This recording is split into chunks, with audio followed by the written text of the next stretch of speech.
Chapter 354. Jiang Tian, your thinking is too simple. Yi Zhantian smiled bitterly. The Great Circle isn't that powerful. In the end, it's just a little bit of money. But there are many things in the world that money can't buy. For example, the technological strength that can stimulate awakened ability users. For example, many cutting-edge weapons at the forefront of technology. And Xiaobin has Russia as his backing. He has a lot of intelligence, research, espionage, ability user organizations, and is loyal. These are definitely not comparable to the strong people from the dark world, who came to Jinling last time. At this point, he looked deeply at Jiang Tian and said in a deep voice, Jiang Tian, I know that you used to be the chief martial arts consultant of War Dragon. It can be seen that you are still close to the military. So, do you have any plans to go further in the military? If you are, I will immediately report and let you enter the upper echelons of the military. You will definitely be a major general. You can even be the team leader of the long formation. He said earnestly, I'm afraid there isn't a single person in Wuxia's martial arts world who can compare to you. A young grandmaster like you is the top talent that the military urgently needs. In the future, I can guarantee you a promising future. You think too much, Mr. God of War.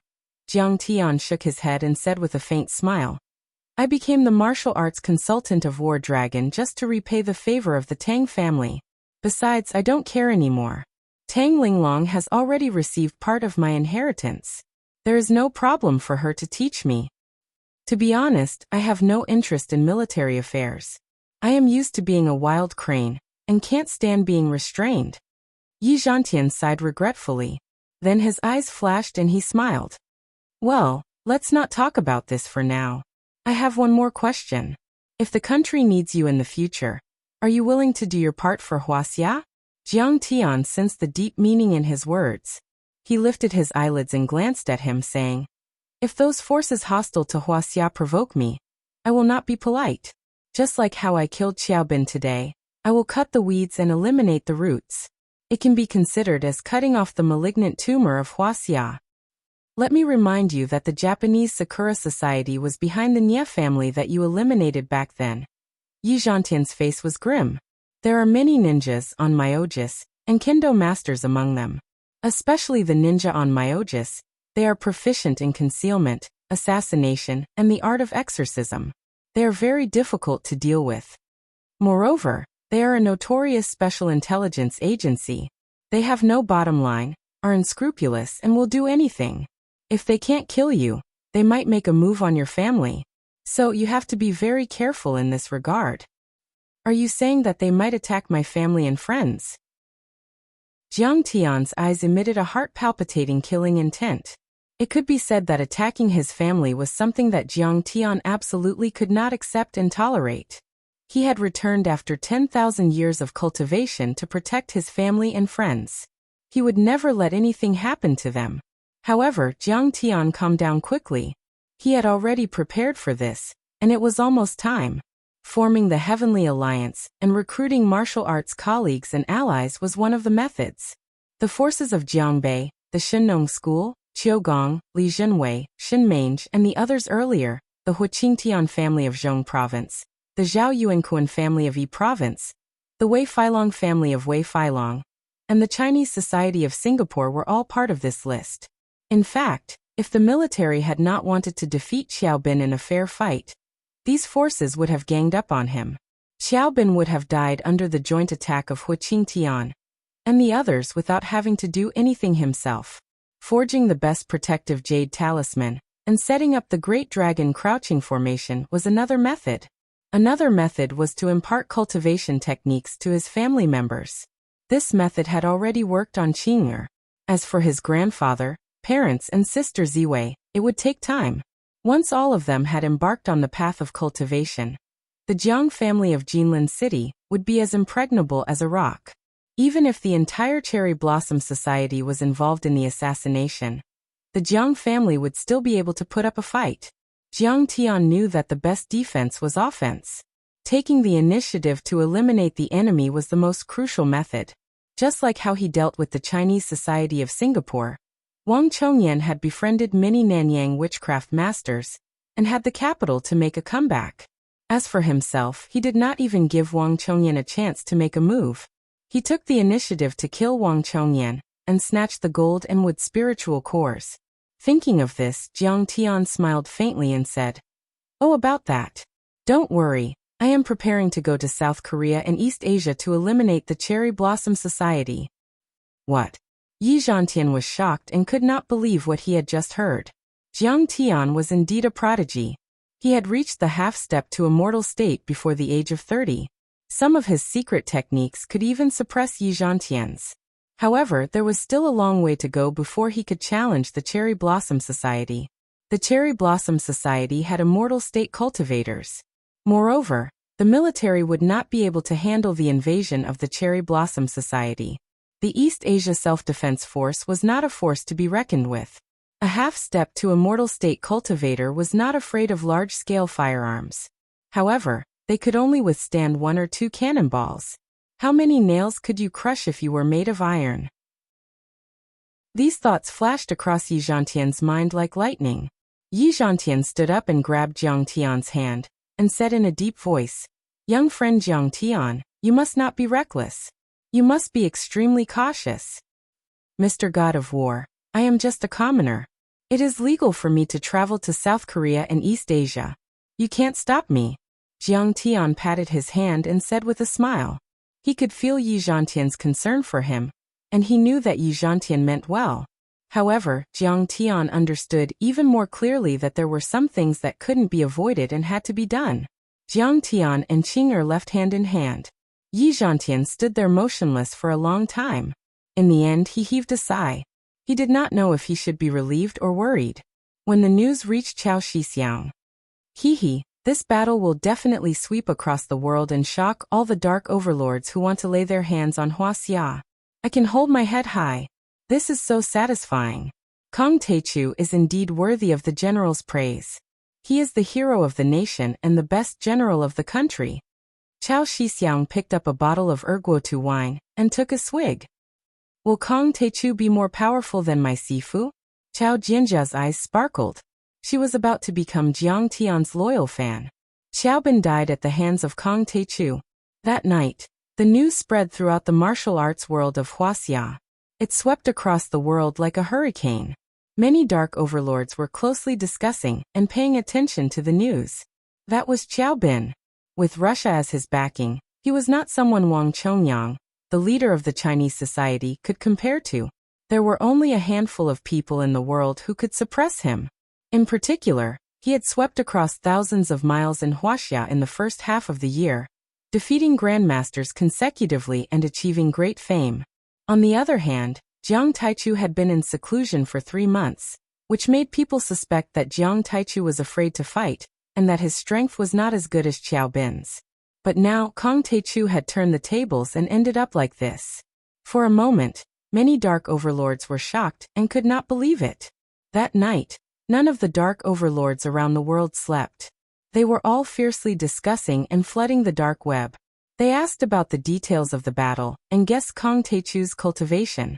For a moment, the Winter Soldier Organization, Cherry Blossom Society, Blue Storm, Hall of Gods, Dark Parliament, and many other top organizations in the world held a meeting overnight to discuss countermeasures against this huge change. Russia Severnaya Zemlya, Arctic Cape. The Winter Soldier Organization's base. The cold wind was like a knife, using the earth as a chopping board and all living things as fish. Thousands of miles of flying snow turned the sky into an oven, melting everything into silver. The climate here was bitterly cold, with the temperature below -30 degrees Celsius all year round. Half of the area was covered by glaciers.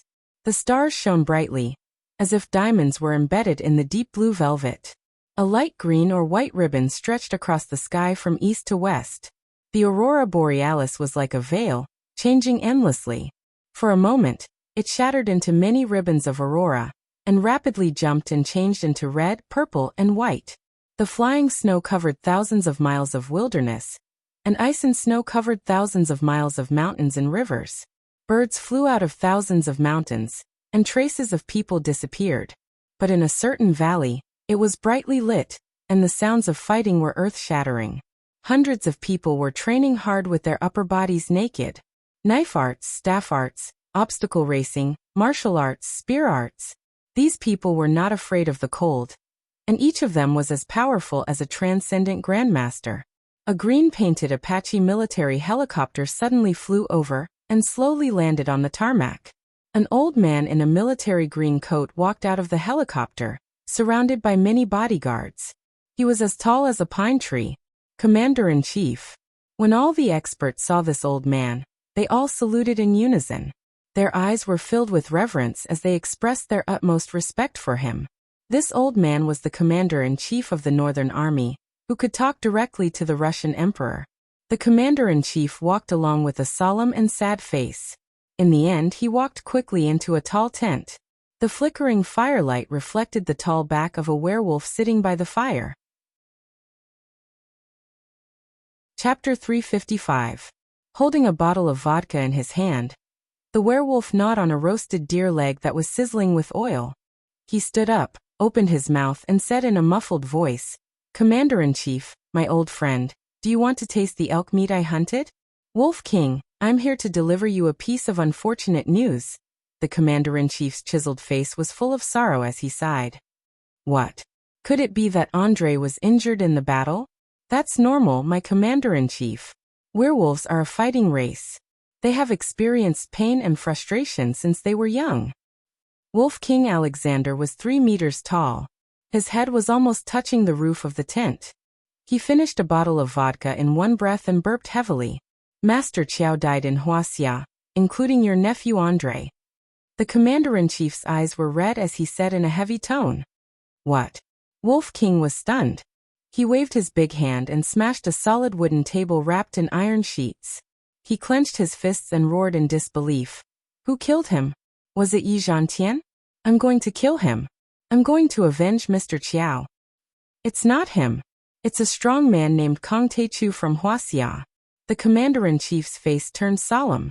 He said in a low voice, I understand your deep friendship with Master Qiao and your grief and indignation at this time. But don't avenge him. Mr. Emperor and the higher-ups of the KGB have determined that this challenge has failed. They have asked the winter soldiers not to set foot in Wuxia for 10 years. Why? This is the shame of our winter soldiers and the werewolves. This shame can only be washed away with blood. I'm going to tear that monkey into pieces. Wolf King roared angrily, his eyes turning red. Mr. Wolf King, this is an order. A layer of anger appeared on the Commander-in-Chief's face. He said earnestly, this Master Kong is already half a step away from the immortal state, or even the immortal state, and there is no immortal state in Russia. Wolf King said in a muffled voice, what if the wolf ancestor is born? What? Didn't the wolf ancestor die in that battle? The Commander-in-Chief was shocked. He couldn't believe it. He has the undying bloodline, and is incomparably powerful. How could he die so easily? The Wolf King smiled mysteriously and muttered to himself. It's just that it's been too long since a deity realm expert has appeared. What's the point of him coming out? But now it's completely different. Singapore, Prime Minister's residence. Mr. Prime Minister, I've said before that the video of Master Kang's battle is very blurry. The officials didn't release the video. Only someone called The Observer released a candid video. The Red Boat Mage opened a laptop in a trendy manner and logged into an ID called Small Boat Drifting in Southeast Asia. He looked at Li Xianlong beside him and said helplessly, I still have to watch it. I should have personally gone to watch Master Kang's battle and cheered for him, but I was tied up with government affairs and couldn't go. Li Xianlong rubbed his hands together excitedly like a loyal fan and said with a smile, Mage, your ID is very cute. I'm sorry, Mr. Prime Minister. I just wanted to express my love for Southeast Asia. The Red Boat Mage blushed slightly. I'll never tell you that I have another ID called Invincible Beginning I Love You. I'm a monk. I've jumped out of the 3 realms and the 5 elements. I'm a Taoist master, and was once the Grand Preceptor of Singapore. The video started. Oh my god. Xiaobin can fly, so can Yi Zhantian. Damn it, this fish. Oh my god, why is Xiaobin so energetic? Li Xianlong began to exclaim. He didn't have the majesty of a ruler. Instead, he was like a 3-year-old kid. Then he was dumbfounded. Grand Preceptor Jiang is so awesome. Oh my god, he's so awesome. He's a god. He's sucking their blood. After watching the video, Li Xianlong slapped his thigh and laughed proudly. No wonder he's the Grand Preceptor of Singapore. He even defeated the founder of Russia's Winter Soldier. Our country's prestige. Our country's prestige. He was overjoyed. Singapore was known as one of the 4 little dragons of Asia. It was an emerging economy. However, in terms of international influence and overall national strength, Singapore was no match for a superpower like Russia. At the same time, the martial arts world between the two countries had a lot of friction. However, the Chinese Society of Singapore was no match for the Winter Soldier. For many years, the Winter Soldier had looked down on the Chinese Society of Singapore. On the other hand, Wang Chongyan had been hiding in his shell. He didn't dare to make a move against the Winter Soldier. However, in this battle, the newly promoted Grand Preceptor defeated the founder of the Winter Soldier. Li Xianlong and many other senior officials of Singapore felt a sense of exaltation. They straightened their backs and straightened their backs. They immediately regarded Grandmaster Jiang as a national treasure and a national hero. After this battle, Master Kang's name will be known throughout the entire martial arts world. This also fully demonstrates his strength. He's an immortal state expert. Red Boat Venerable Master narrowed his murky eyes and said in a deep voice, "He already has the strength to challenge East Asia. He already has the strength to dominate East Asia. His next step will probably be to make a move on South Korea's Tanjun and the Cherry Blossom Association." What? Grand Preceptor Jiang is going to destroy Sakura Society? That's great. If Master Kong really does it, he'll be the greatest Grand Preceptor in the history of Singapore. He'll also be the benefactor of the Li family. Li Xianlong was so excited that tears started to form in his eyes. If Russia and Singapore's martial arts world were only at odds with each other, then Singapore and Japan were mortal enemies. During World War II, the Japanese had once occupied Singapore and carried out a purge in 1942, killing as many as 100,000 Singaporean Democratic Salvation Army members. Li Xianlong's grandfather had also died in that massacre. After receiving the news, Sixth Old Man Fan was so shocked that he couldn't sleep for a few days. Originally, he had already received news of Jiang Tian's goodwill from Zhanlong and the military, but he didn't respond because he wanted to be reserved. He was still wondering if Kong Taechu had another reason for massacring Jinling. Was it not because he was powerful? Otherwise, why would he suddenly express goodwill? Did he have a chance to fight back? But this time he couldn't sit still anymore. He was so shocked that his soul almost left his body. He gathered all the public relations personnel under his company overnight and wrote a sincere letter. He claimed that everything was a misunderstanding, that he had eyes but failed to recognize the real person, and that he deeply regretted it. He entrusted the Wuxia Empire's military to hand it over to Jiang Taichu, and even presented a check of $10 billion, saying that he was willing to turn hostility into friendship with Master Jiang. At the same time, Sixth Old Man Fan also summoned all of the leaders scattered around the world to the headquarters on Big Turtle Island and gathered thousands of people to guard the place. He also purchased a large number of modern weapons from the arms dealers, including radars, cannons, helicopters, and countless guns and ammunition. At the same time, more super organizations around the world were discussing intensely on the dark net. They were mainly discussing the power displayed by Jiang Tian. Is Kong Taechu an immortal state warrior or not? In fact, there were also overlords who were skeptical. The so-called immortal state warrior has unparalleled soul energy and can interfere with reality. His words are the law. Wang Zhongyan claimed to be half a step away from the immortal state warrior, but he didn't seem to have reached this level. Can Kong Taechu prove that he is an immortal state warrior by killing him? There were tens of thousands of comments under this post. It could be said that all of the overlords in the world were paying attention to it. Wang Zhongyan cultivates both fire energy and martial arts, and is comparable to half a step away from the immortal state warrior. Xiao Bin is definitely half a step away from the immortal state warrior. After all, he only said a few words during the battle, and the lake water within a few hundred meters was frozen. It can be said that words are the law. He absorbed the blood of a dozen overlords and pushed himself to the peak of half a step away from the immortal state warrior. He was only a step away from the real immortal state warrior. Kang Taechu killed him. If he is not an immortal state warrior, then what is? The ID Invincible Taichu I Love You supported Kang Taechu with such certainty. I believe that Kang Taechu has the strength to do so. Absolutely. Below there were a lot of comments. Most of them agreed with Invincible Taichu I Love You, but there were also some who disagreed. Whether Kang Taechu has the strength of an immortal state warrior or not, I think everyone will know soon.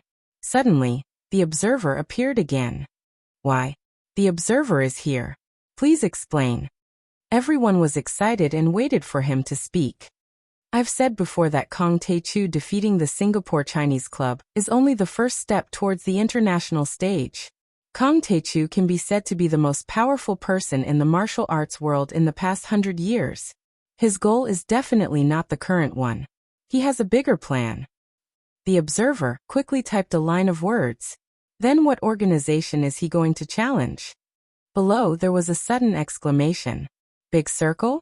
Palace of Gods? Blue Storm? Cherry Blossom Society? It could be said that Kang Taechu's next move was even more shocking. Everyone was on tenterhooks. Which one of these super organizations was not a giant? They were incomparably powerful. Which one of them had a large number of experts? Just the mention of it made one shudder. Big Circle? In Kang Taechu's eyes, the current Big Circle is just an ant that he can kill with a slap. It's not worth his time at all. After Apollo's death, the Palace of Gods once expressed goodwill to Kang Taechu. Kang Taechu is not a rash person. He knows how to unite and make use of the majority. This can be seen from the establishment of the Heaven Alliance in Wuxia. Let's not talk about whether Kang Taechu has the strength to challenge the Palace of Gods. At least in the short term, Kang Taechu will definitely not clash with the Palace of Gods. Blue Storm's strength is not inferior to many organizations. However, it mainly relies on technology and has no immortal state experts. Kang Taechu will not attack them either. The observer's last sentence was, the Cherry Blossom Society has many immortal state experts. Moreover, there has always been friction between the Japanese and Wuxia martial arts worlds. Once Kang Taechu attacks them, it will be the best way to prove his strength. It will also be the easiest way to gain the support of Wuxia's martial arts world. The Cherry Blossom Society. If he defeats the Cherry Blossom Society, Kang Taechu can be called the #1 expert in East Asia. Is Kang Taechu going to attack the Japanese Cherry Blossom Society? My broadsword is unable to endure the thirst again. For a moment, the forum was in shock. Everyone's eyes were wide open. They were so excited that their faces were flushed red. Their minds were almost in a mess. Chapter 356. On the other hand, Jiang Tian, who was in the eye of the storm, was living a peaceful life as if nothing had happened. Although Jiang Tian had decided to go to South Korea and Japan, Jiang Tian wanted to spend time with his family since he had not returned from Singapore for half a year.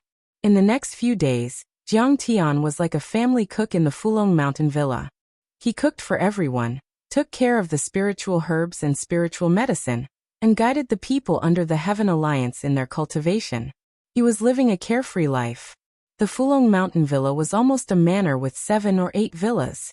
All the core members of the Jiang family lived there. The Fulong Mountain array hid the wind and gathered the water, making the area rich in spiritual qi. His grandfather, parents, and sister Ziwei's cultivation had improved rapidly. They were all inner force martial artists now. Even though Jiang Tian's aunt and the rest only cultivated some simple meditation techniques, they had the strength of an iron body. Not only could they live to 100 years old, but they could also easily deal with ordinary assassins and mercenaries. Other than that, Shen Mange and Phantom Kick were guarding the villa. Ordinary people would not be able to enter. One day, Jiang Tian's mother called and said that Jiang Tian's aunt was accompanying her to a business event. She asked Jiang Tian to pick Jiang Weiner up from school. Are you kidding me, Mom? I'm really busy. Jiang Tian was speechless. I have to train you in advance and learn how to educate children. When you have a baby with Qinger, it will be easier for you, right? His mother's reason was very reasonable. Jiang Tian could not reject her. Oh, okay. You're right. Mom is the most important. Jiang Tian had no choice but to ask for Jiang Weiner's school and class. He then drove away from the Fulong Mountain Villa. On the way, there was a sudden downpour. Lightning flashed and thunder rumbled. The wind howled, and the trees swayed. Jiang Tian looked at the weather app on his phone. The temperature had dropped to 20 degrees Celsius. He thought to himself that the weather was weird. He had forgotten to bring Jiang Weiner some clothes. It was the end of July, and Jiang Weiner seemed to be wearing thin clothes in the morning. He wondered if she would catch a cold. Jiang Weiner's school was the third primary school in Jinling's Yuhua district. It was one of the best public primary schools in Jinling. She was only 5 years old and had entered the school a year early. It was said that her aunt had spent hundreds of thousands of dollars to get her into the school. However, when he arrived at the school gate, Jiang Tian looked at the clean and elegant classrooms and felt that the money was well spent. It was already 6 o'clock in the evening, but the children still hadn't come out. The school gate was jammed with cars, and many parents were holding umbrellas and clothes, waiting anxiously at the school gate. What happened? Jiang Tian got out of the car with an umbrella. He pulled a parent over and asked, "Why aren't the children out yet? Didn't you read the teacher's notice?"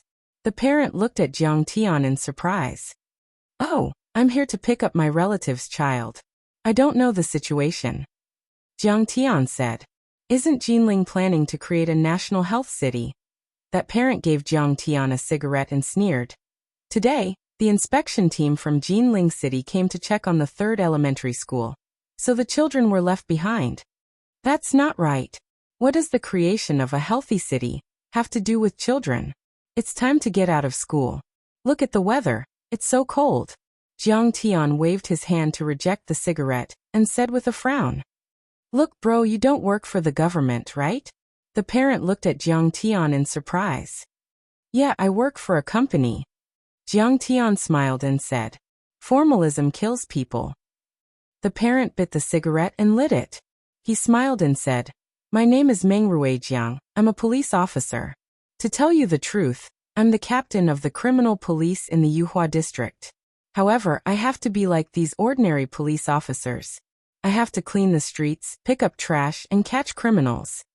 Over at the third elementary school, in order to get the approval of the inspection team, they are going to let the children perform. Look at that stage. Meng Ruijiang blew out a mouthful of smoke. "What the? Are you kidding me? An outdoor stage? It's raining so heavily, and the children are going to get wet?" Jiang Tian looked at the stage facing the school gate and frowned. He was very unhappy. At this time, the black iron gate opened. A group of children holding umbrellas and flowers lined up on both sides of the school gate. Their faces were smeared with rouge and water, and they were as red as a monkey's butt. There was a red dot in the middle of their foreheads. What era was this? There was still such a strange aesthetic. Jiang Tian was very helpless. A middle-aged man who looked like a school leader walked out.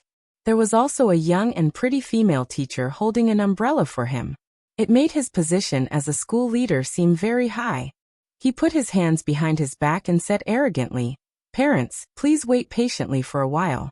This inspection is related to the school's honor. Move your car to the side. Don't block the inspection team's leader." Understood. The parents were angry, but they didn't dare to say anything. They looked at the children with pity, but they still nodded and smiled. "This person is the principal of the third high school, Chen Shirchuan. He's also a strange person," Meng Ruijiang said with a mocking smile. 10 years ago, he was just an ordinary teacher in a small town. His teaching skills weren't very good. He was a weirdo who could pronounce entertainment place as music place. But in just a few years he was transferred to the county, and then to the city. Then he became the principal of the third high school. Don't underestimate a small principal like him. He stretched out 5 fingers mysteriously. 500,000?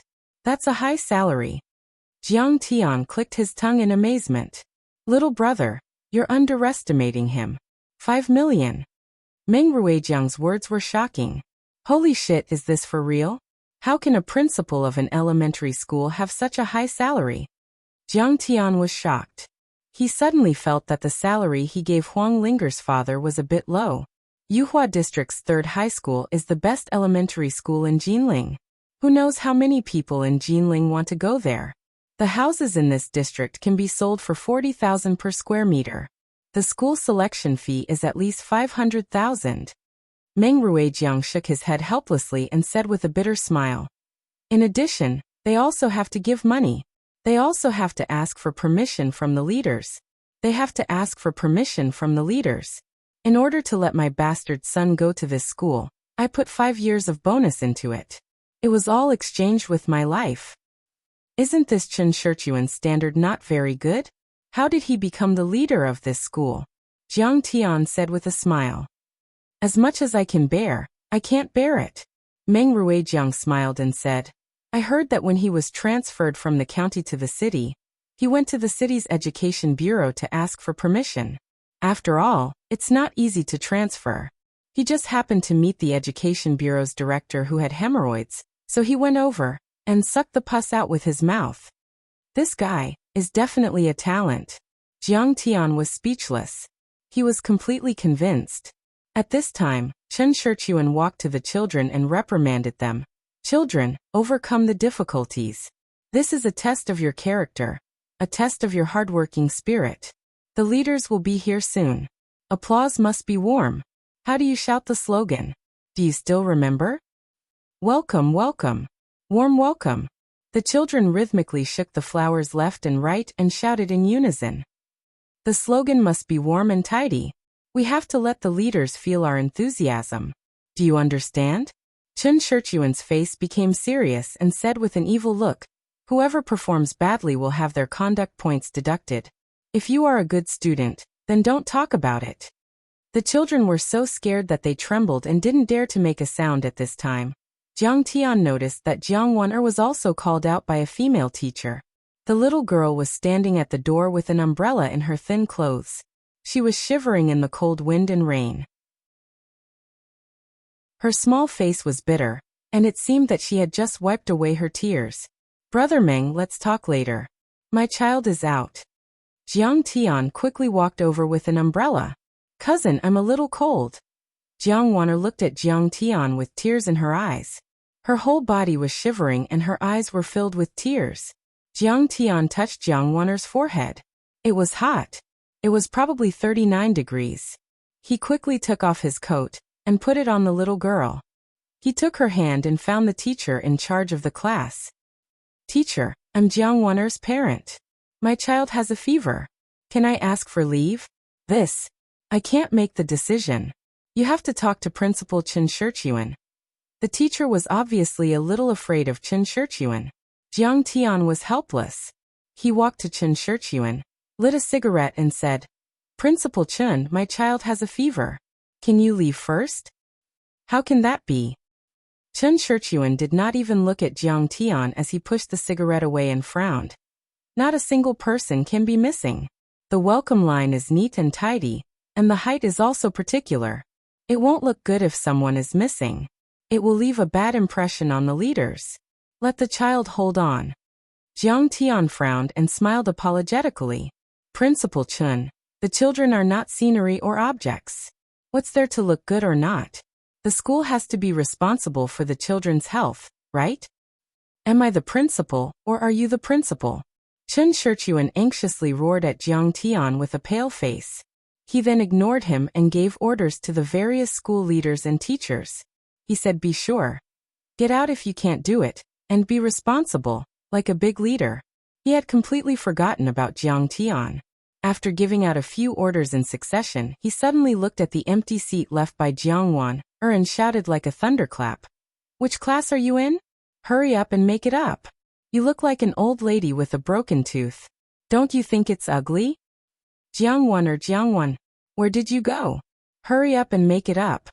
The teacher in charge of the class was so scared that he was sweating and quickly shouted, Cousin, don't worry. I can hold on. Jiang Wan'er looked up at Jiang Tian. She wiped her tears and said obediently, Then you won't have a fever if you keep this pill in your mouth. Don't swallow it, or you won't be able to stand it. Jiang Tian had no choice but to let her keep a qi-nourishing pill in her mouth to nourish her body so that she would not have a fever. He did not want to be angry in front of Jiang Waner. It was not good for the child's growth. He also did not want to make their relationship stiff. If that happened, Jiang Waner would have to transfer to another school. The strange environment would not be good for her physical and mental development. Jiang Waner held an umbrella and joined them. Chen Shiyuan pulled off Jiang Tian's coat that the child was wearing and threw it to Jiang Waner's class teacher. He scolded, "What's the matter?" He repeatedly emphasized that we must wear the uniform and must wear the school uniform. Jiang Tian's face suddenly sank and a cold light flashed in his eyes. Chapter 357. President Chen, she caught a cold and has a high fever. Jiang Waner's class teacher explained weakly. How high can her fever be? Is she burned to death? What will the leaders think if they see her not wearing the school uniform? Is this our school's appearance? We are known as a militarized management. There is no organization and discipline. You can't even handle such a small matter. If you don't want to work, then get out. Chen Shiyuan scolded the class teacher fiercely, and the class teacher's eyes were shining with tears. Jiang Waner was so scared that her face turned pale. Also, the rain is getting lighter. Put away all the umbrellas. All the teachers put away the umbrellas. Chen Shiyuan was not done yet. He let out another thunderous roar. The children were like marionettes. They handed out their umbrellas one after another. Their weak bodies were straight, and their hands were stuck to the seams of their trousers. They were like yellow leaves in the wind and rain, shivering. Chen Shiyuan nodded with satisfaction and tightened his suit. At this moment, he also felt a little cold. Alas, the child will definitely get the gonorrhea. Damn, formalism kills people. Why is he wearing so much and holding an umbrella? Some parents were very distressed, but they just scolded in a low voice. They were angry but did not dare to say anything. It was not easy to enter this school. No one wanted their children to lose the opportunity to study here. They could not lose the big picture for the small. Jiang Tian frowned and clenched his fists again. A wave of anger was rippling in his chest. He could not hold it anymore. Jiang Waner, what's wrong with you? What are you holding in your mouth? Are you eating snacks? Spit it out. Suddenly, Chen Shiyuan pointed at Jiang Waner and roared loudly. It's not snacks. It's the pill my cousin gave me to cure my cold. Jiang Waner was so scared that her face turned pale. Her tears were shining, and she weakly defended herself. Bullshit pill. How can the pill not be bitter? How can you hold it in your mouth? Spit it out. Chen Shiyuan pointed at her nose and sternly reprimanded her. Look at you. What do you look like? Your grades are garbage. You failed 3 subjects and your conduct is bad. You should be like a primary school student. You don't deserve to study here. If you do this again, I will expel you. Jiang Waner had to spit out the pill and put it in her trouser pocket. Did you see that? It's the skin pill, right? You little brat, can you hide from my eyes? In the future, everyone should take this as a warning and keep a distance from such poor children. Chen Shiyuan rambled on. A crooked stick will have a crooked shadow. It's not entirely the school's fault that such a bad student appeared. It's also the responsibility of the parents. Parents are their parents' first teachers. At this point, he looked at Jiang Tian with disdain, as if Jiang Tian was a delinquent youth. Come on, brother, don't be angry. Bear with it. This was how he behaved. He was extremely arrogant. Aren't we doing this for the child? Meng Ruijiang pulled Jiang Tian, gave him a cigarette, and lit it for Jiang Tian with a lighter. Jiang Tian covered his head and smoked. He could only pray for the event to end quickly. After waiting for another 10 minutes, a fleet of 3 Audis finally arrived. The parents finally heaved a sigh of relief. The inspection team had finally arrived. Welcome, welcome. Warm welcome. In the warm and orderly welcome of the children, a group of leaders got out of the car. President Chen, sorry to keep you waiting. The leader was a middle-aged man with a big belly. He reeked of alcohol and his eyes were hazy. It seemed that he hadn't woken up from the alcohol at noon. He shook hands with Chen Shiyuan cordially and strode into the school. Seeing this middle-aged man, Jiang Tian frowned. This person had a big mole on his lip and a tuft of black hair on it. Jiang Tian felt that he had seen this person somewhere before. The inspection team took a few casual glances and came to the small playground facing the school gate. They sat down and enjoyed the children's dance performance. Jiang Wan'er changed into a dance costume and went on stage with a few little girls. Braving the wind and rain, she performed a ballet of Swan Lake. Her little face was blue from the cold. But the leaders all had teachers and students to help hold umbrellas. They drank hot and fragrant tea and smoked cigarettes. They were very happy. Who is this person? The one with a big mole on his lip. Jiang Tian pulled Meng Ruijiang and said. He is Zhang Wenjing, the second in command of the Municipal Health Bureau and the leader of the inspection team. Meng Ruijiang curled his lips. He didn't seem to have a good impression of this person. But it was inconvenient for him to say more. Zhang Wenjing? The second in command of the Municipal Health Bureau? Why does it sound so familiar? Jiang Tian frowned again. He had a bad feeling about this. At this time, the performance in the yard was over. The supervisory team and the school leaders from both sides walked out with umbrellas, looking like the host and the guests were having a good time, talking and laughing. The children also ran to their parents to drink water and put on clothes. Many of them had a cold and fever. Jiang Wan'er's class teacher went to Jiang Tian and said, "Congratulations, parent. The leaders of the inspection team want to have dinner with the children in the evening to learn about the children's learning and living conditions." Jiang Wan'er was also chosen. What dinner? I don't want it. Jiang Tian saw that Zhang Wenjing seemed to want to hold Jiang Wan'er's little hand. He smiled and said, "This little girl is so cute. How old are you? Come, let uncle hug you." Jiang Wan'er turned her head to look for Jiang Tian in the crowd and ignored him. Zhang Wenjing's face was a little embarrassed. Jiang Tian saw Zhang Wenjing's greedy and evil eyes. His heart suddenly thumped, and he remembered everything. In his previous life, in 2010, a major case of sexually assaulting a young girl broke out in Jinling. Several officials were involved, including Zhang Wenjing. Chen Shiyuan was also one of the organizers. It was said that the case actually happened in 2006. The evil deeds continued for many years, and many parents sued. But Zhang Wenjing had a powerful background and had been suppressing it. The evil deeds continued. One after another, pure and flawless flowers roared and cried powerlessly under the hands of evil. In endless despair and fear. They withered silently in their ignorance and were crushed into dust. Hell was empty, and the devil was in the human world. Several parents who asked for an explanation were suppressed and arrested for causing trouble and disrupting social order. It was not until 2010 that the case was completely uncovered when it was posted on Weibo and attracted strong social attention. What's wrong with letting Uncle Zhang hug you? Chen Shiyuan pulled Jiang Wan'er's arm. Jiang Tian got rid of the teacher and walked quickly to block Chen Shiyuan's arm. He frowned and said, "Forget it, Wan'er doesn't like to interact with strangers." He did not plan to settle the score with them now. Now that the Jiang family was in power in the Jiangsu province, it would only take a few words to deal with these bastards. After the trip to Singapore, Secretary Fan of the Jiangsu province asked Secretary Yu to pass a message to Jiang Tian many times, but Jiang Tian did not care and refused.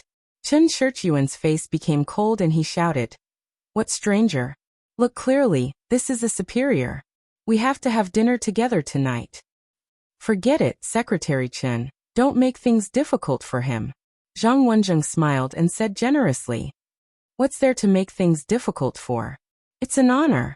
Chen Shiyuan pulled Jiang Wan'er again. Jiang Tian's face darkened again. He blocked him and frowned. "Get out of my way. Little comrade, is it difficult to have dinner with me?"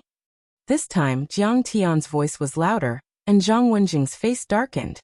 "Is there something wrong with you? Why are you so stupid? You don't know how many people want to interact with the superior." Chen Shiyuan was excited and pulled Jiang Wan'er's arm again.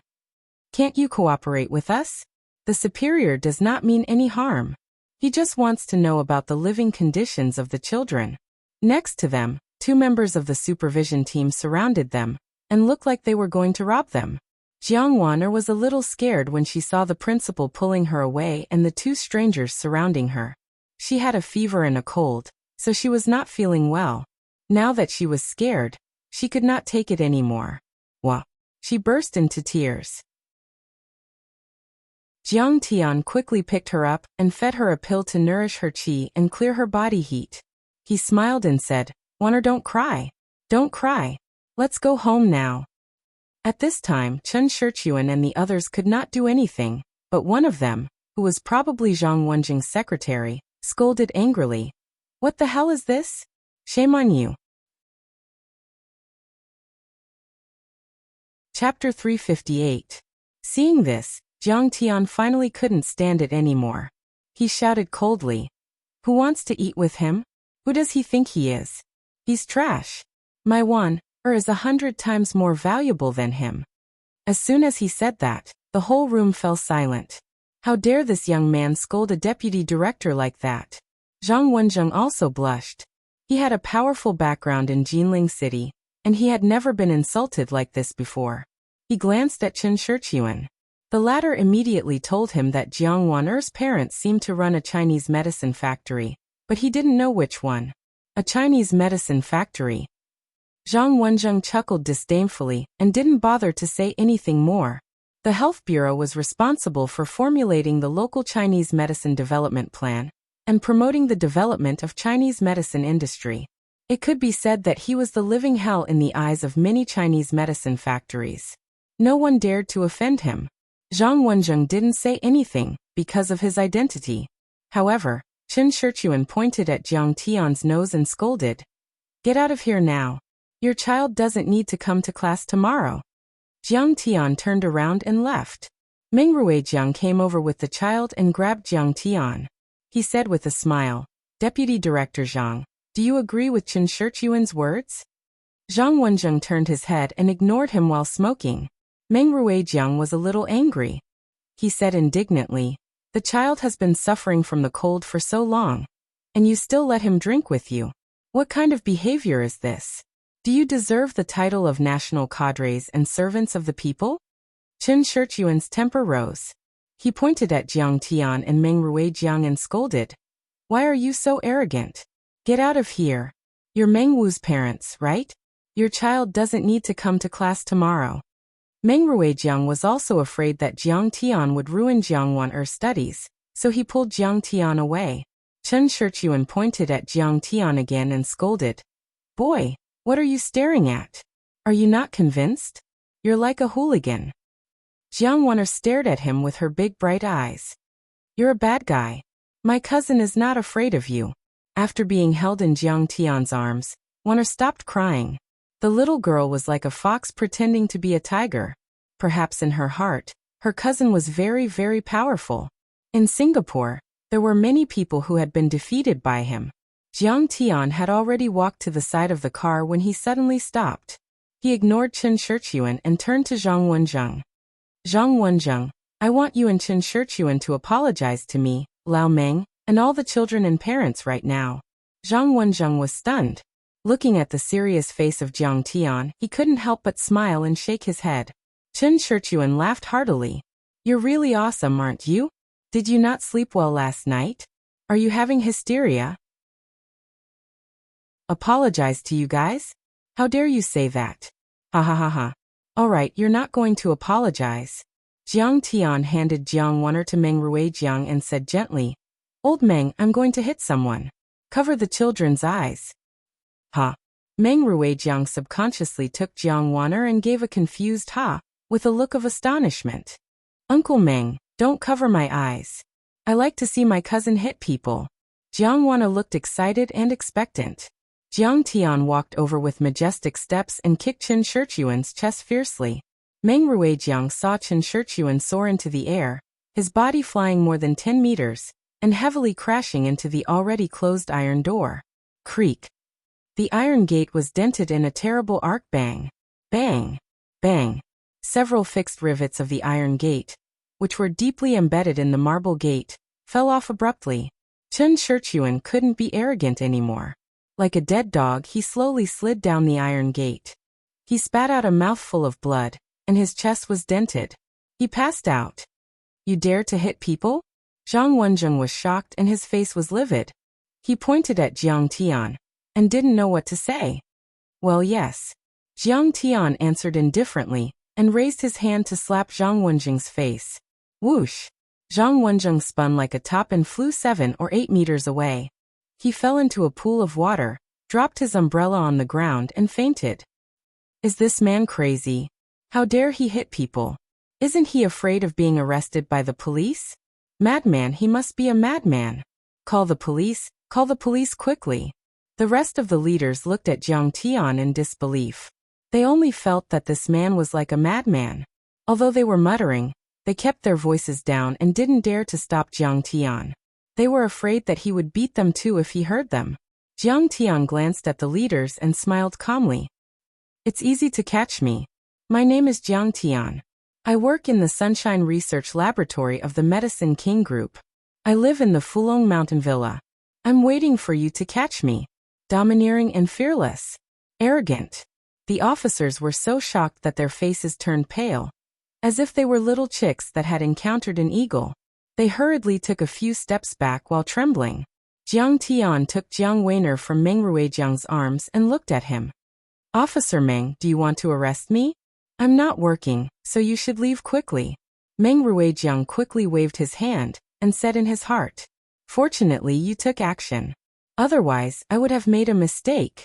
Jiang Tian carried Jiang Weiner, got into the car, started the engine and drove away. Jiang Waner, who was sitting in the front passenger seat, smiled and said, Cousin is the best. Look at them. They seem to be afraid of you. In front of Weiner, Jiang Tian wasn't modest. He nodded and proudly said, Whoever bullies my Weiner, I'll make them pay the price. Jiang Weiner nodded hard and said, Before this, I beat a few male deskmates who bullied me until they cried. My mother even scolded me. Brother is the best. Jiang Tian jumped in fright, thinking that this girl shouldn't develop in the direction of a little tyrant. He hurriedly said with a sullen face, You're not allowed to bully other students in school. If someone bullies you, tell your cousin. Okay. Weiner's face was bitter, but she still nodded obediently. Jiang Tian called his mother on the way and told her what happened. Oh, I know. Don't worry. I'm done here. Let me deal with it. Zhang Wanqing didn't care at all. The Jiang family was no longer what it used to be. They could do whatever they wanted in Jinling, and even in Su province. They had connections in government, the underworld and the business world. Some time ago, Secretary Fan called to apologize to Jiang Tian for standing on the wrong side in Singapore. The current Jiang Tian could be said to be suppressing a province by himself, like an emperor. This kind of scum among the leaders, so what if he beat them up? After she hung up Jiang Tian's call, she called the head of Jinling and told him what happened. The other party expressed a deep apology to Jiang Tian and promised that they would immediately investigate and deal with the matter. They would not tolerate the black sheep of the cadre. Late at night, Jinling Third People's Hospital, Intensive Care Unit. Zhang Wenjing was wheeled out of the operating room with 3 broken ribs. Fortunately, the broken ribs did not pierce his heart, so there was no serious internal bleeding. He was also sent to the hospital in time. Otherwise, he might have died on the way. Even so, physical pain was unavoidable. The doctor said that he had to rest for at least half a year and couldn't do strenuous exercise. Zhang Wenjing grimaced in pain, but he still shouted angrily, This kid is too cruel. I want revenge, I want revenge. His wife comforted him with a pained expression. Wenjing, don't worry. Our brother-in-law is here. There's no one in Jinling that our brother-in-law can't deal with. Don't worry about it. We've already sent people to catch him. Zhang Wenjing's brother-in-law, the second in command of the Jinling Police Department, Du Min, puffed on his cigarette with a pale face. He was too angry today. This murderer called Jiang Tian really didn't know his place. He even dared to beat up his brother-in-law. How was this beating Zhang Wenjing? This was clearly a slap to his own face. Chen Shirchuan beside him reported the situation. Director Du, that kid is too crazy, too violent.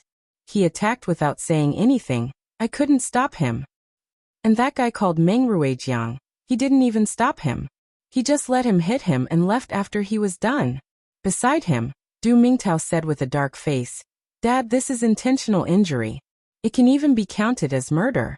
How can we let him go?" Headmaster Chen Jiangtian. Which Jiangtian? What unit is he from? Meng Yao interrupted. She and Du Mingtao had just confirmed their relationship. She heard that Du Mingtao's uncle was heavily injured, so she came to visit with gifts. This time, Meng Yao suddenly realized the power and connections of House Du in Jinling.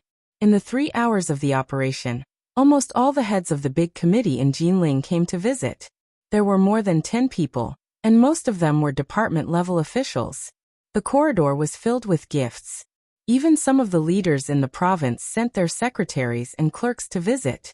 The 7 aunts and 8 aunts of the Du family all held important positions in the government, and they were in every department. Originally, she was a little dissatisfied with Du Mingtao because she had seen Jiang Tian's monstrous might. But now she realized that choosing Du Mingtao wasn't a bad choice. House Jiang was rich, but that was all. In Wuxia, the people didn't fight with the government. How could Jiang Tian compare to Du Mingtao? Yes, he was close with Su Ruoqing and other people in the society, but people like him should be more afraid of the government, especially the police. She felt that an official family like the Du family was the real rich and powerful family. Fortunately, nothing happened between her and Jiang Tian. Otherwise, wouldn't she have missed out on Du Mingtao? That would be a huge loss. However, when she thought about Jiang Tian's arrogant appearance, she felt very unhappy in her heart. She wondered if she should let the Du family investigate Jiang Tian after she had a close relationship with Du Mingtao, to let him know his weight. He said himself that he's from House Zhang's Yawang Group's Clearski lab. Chen Shirchuan scratched his head and said uncertainly, "What? House Jiang from Yawang Group?" Du Min's heart skipped a beat. She was so scared that her legs were cramping. Her face was pale as cold sweat dripped down her forehead. "Yeah, this person is my classmate in university. He's the young master of Yawang Group." Meng Yao was still a little surprised as she reported the situation to Lin Yi. Could it be that even Du Min was afraid of Jiang Tian? Why was it that when he heard the words Medicine King Jiang family, it was as if he had heard a death sentence? Chapter 359. What? The Crown Prince of House Jiang. Du Min's heart raced as she felt her blood pressure acting up. "What's wrong?" "Chief Du." The secretary quickly went up to help her up. Du Min pointed at Chen Shirchuan, pounding her chest. "How could you piss off House Jiang? Are you guys crazy? House Jiang has a lot of influence with the provincial government. Deputy Lin's daughter, Lin Minghan, is pretty cocky, isn't she? She's like a mad dog, biting whoever she wants. She even got fired from the police force after trying to arrest Jiang Tian." Chen Shirchuan's eyes widened in disbelief. You can't piss this guy off? It's not just me. Even Deputy Lin and Secretary, you can't piss him off. You've screwed me over. What? This Jiang guy's that big of a deal? Chen Shirchuan's head was buzzing, and his legs were shaking. He knew he'd gotten himself into big trouble. Du Min ignored him and took out her phone with trembling hands. She quickly dialed the number and shouted, "Retreat! Retreat now!" "What? You're at the entrance of Mount Fulong? You guys didn't do anything, right? That's good, come back now." "Of course not. I'm telling you, I'll shoot anyone who dares lay a finger on that Mr. Jiang. Be quiet, don't make any noise." His face was as white as a sheet as he hung up the phone. He let out a long breath, looking as if he'd just recovered from the shock. He patted his chest as he wiped off his sweat, smiling like an idiot. "That scared me to death. Thank goodness they didn't do anything. Thank goodness I called in time. Otherwise, I wouldn't have been able to keep my Dai Hualing." Meng Yao, on the other hand, was in disbelief. Jiang Tian. Someone that even the provincial government didn't dare piss off? Someone that scared Du Min to this extent? Du Min's phone rang all of a sudden. He looked at the screen, almost crying. It's from the municipal government. It can't be about House Jiang, can it? Meng Yao's eyes were wide as saucers as well. Jiang Tian hit a person, and even the municipal committee number 1 spoke up for him? Du Min hurriedly answered the phone, nodding and bowing. "Leader, what can I do for you?" Haha, I didn't expect such a small matter to disturb you. Yes, it's my brother-in-law. What? It also involves the prostitution of young girls. He was immediately filled with righteous indignation. How could this bastard do such a thing? Too vile. Ha. I really don't know. How would I dare to cover for him? If I had known, I definitely wouldn't have tolerated him. I would have been the first to capture him. Don't worry, I'll do it now. Du-min hung up the phone and snorted like a cow. Then she lifted her leg and kicked Chen Shirchuan's waist. Chen Shirchuan, ouch.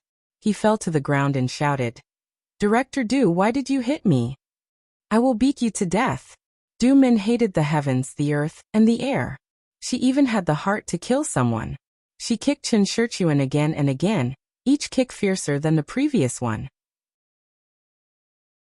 Chen Shirchuan was like an old dog, crying and rolling on the ground.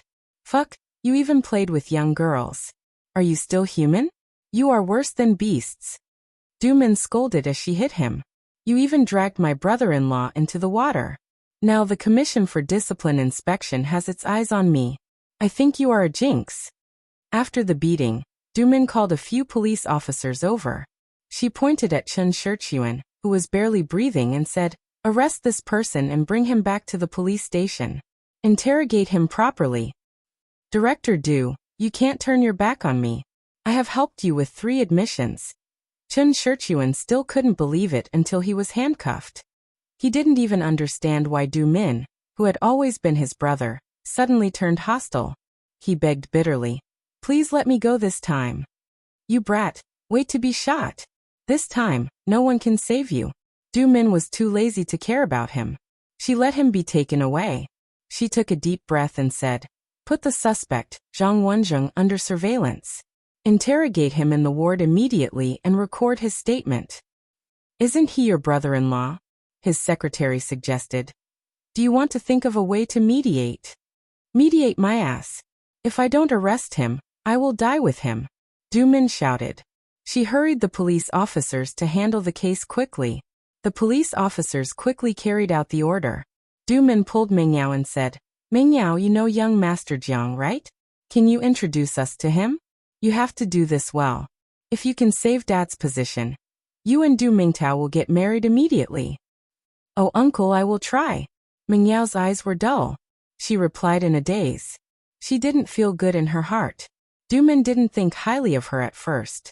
She thought that she was climbing up the Du family's social ladder. She didn't agree to this marriage at all.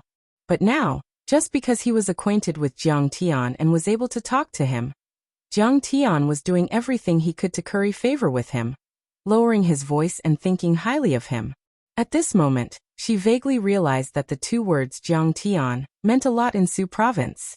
Not to mention her boyfriend, Du Mingtao, even Du-min couldn't compare to him. Oh my god, what did I miss back then? Mingyao's mind was in a mess. She couldn't hold it in anymore. Her eyes were red and she was about to cry. She was afraid that she would cry in public. She said that she needed to make a call, and left the hospital in a hurry.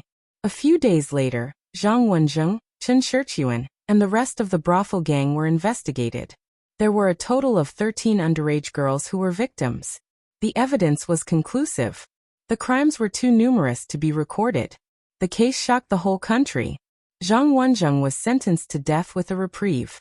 Chen Shirchuan was sentenced to 20 years in prison. The other people involved in the case also received heavy sentences. The citizens of Jinling clapped their hands and cheered for the Jinling police's thunderous action. Of course, to Jiang Tian, these people were only ants that he could casually slap to death, and he would casually deal with them when he encountered them. He didn't take them seriously at all. He spent some time with his family, and taught his friends and family about martial arts. He stabilized the situation in Jinling.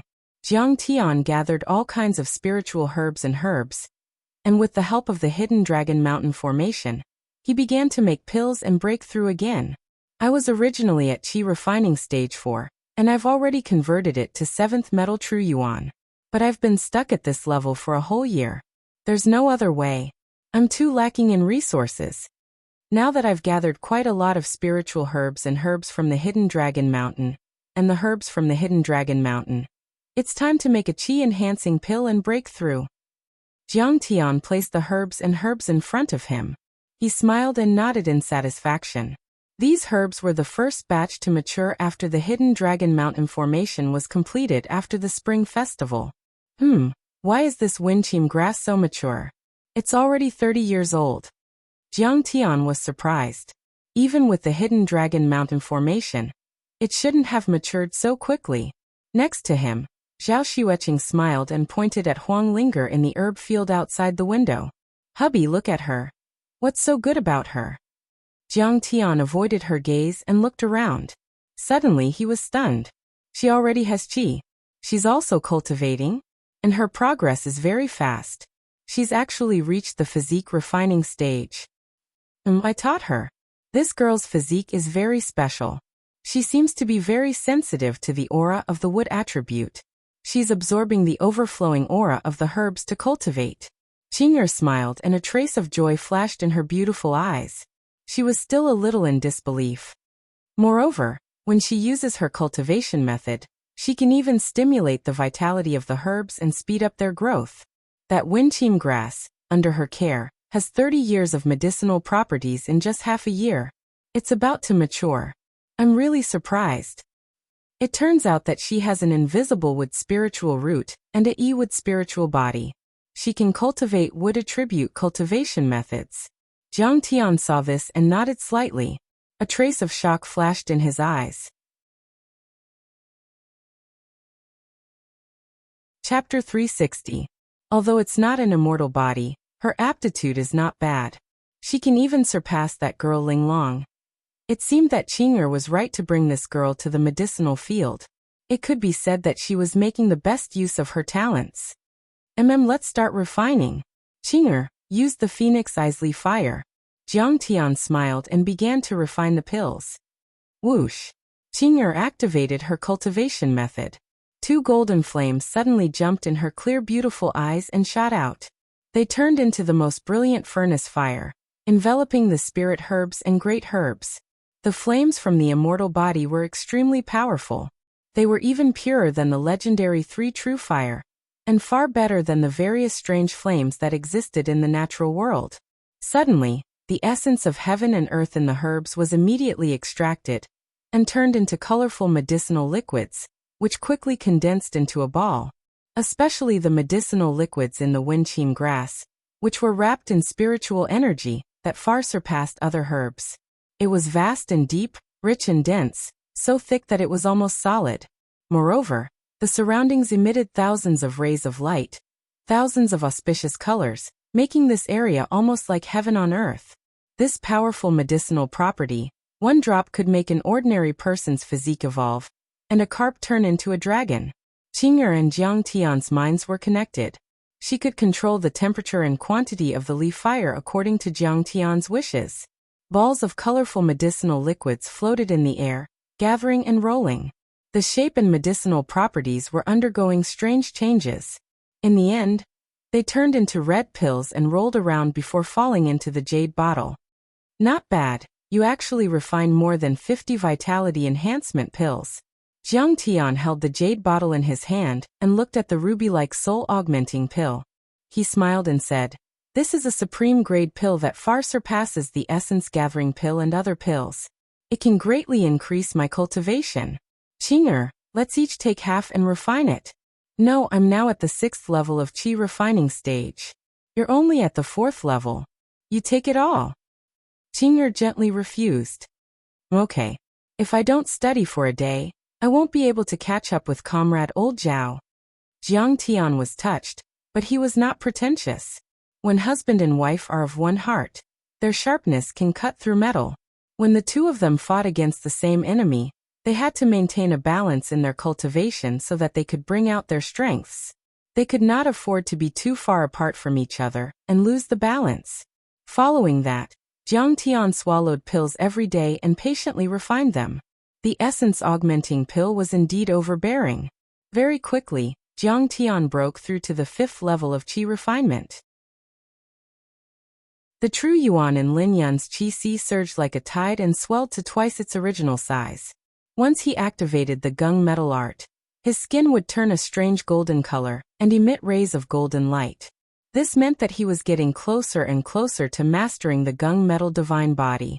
Even now, he could withstand dozens or even hundreds of heavy artillery bombardments. His body had become stronger, and he could break through the sound barrier without any hindrance. Moreover, his movement speed had also increased.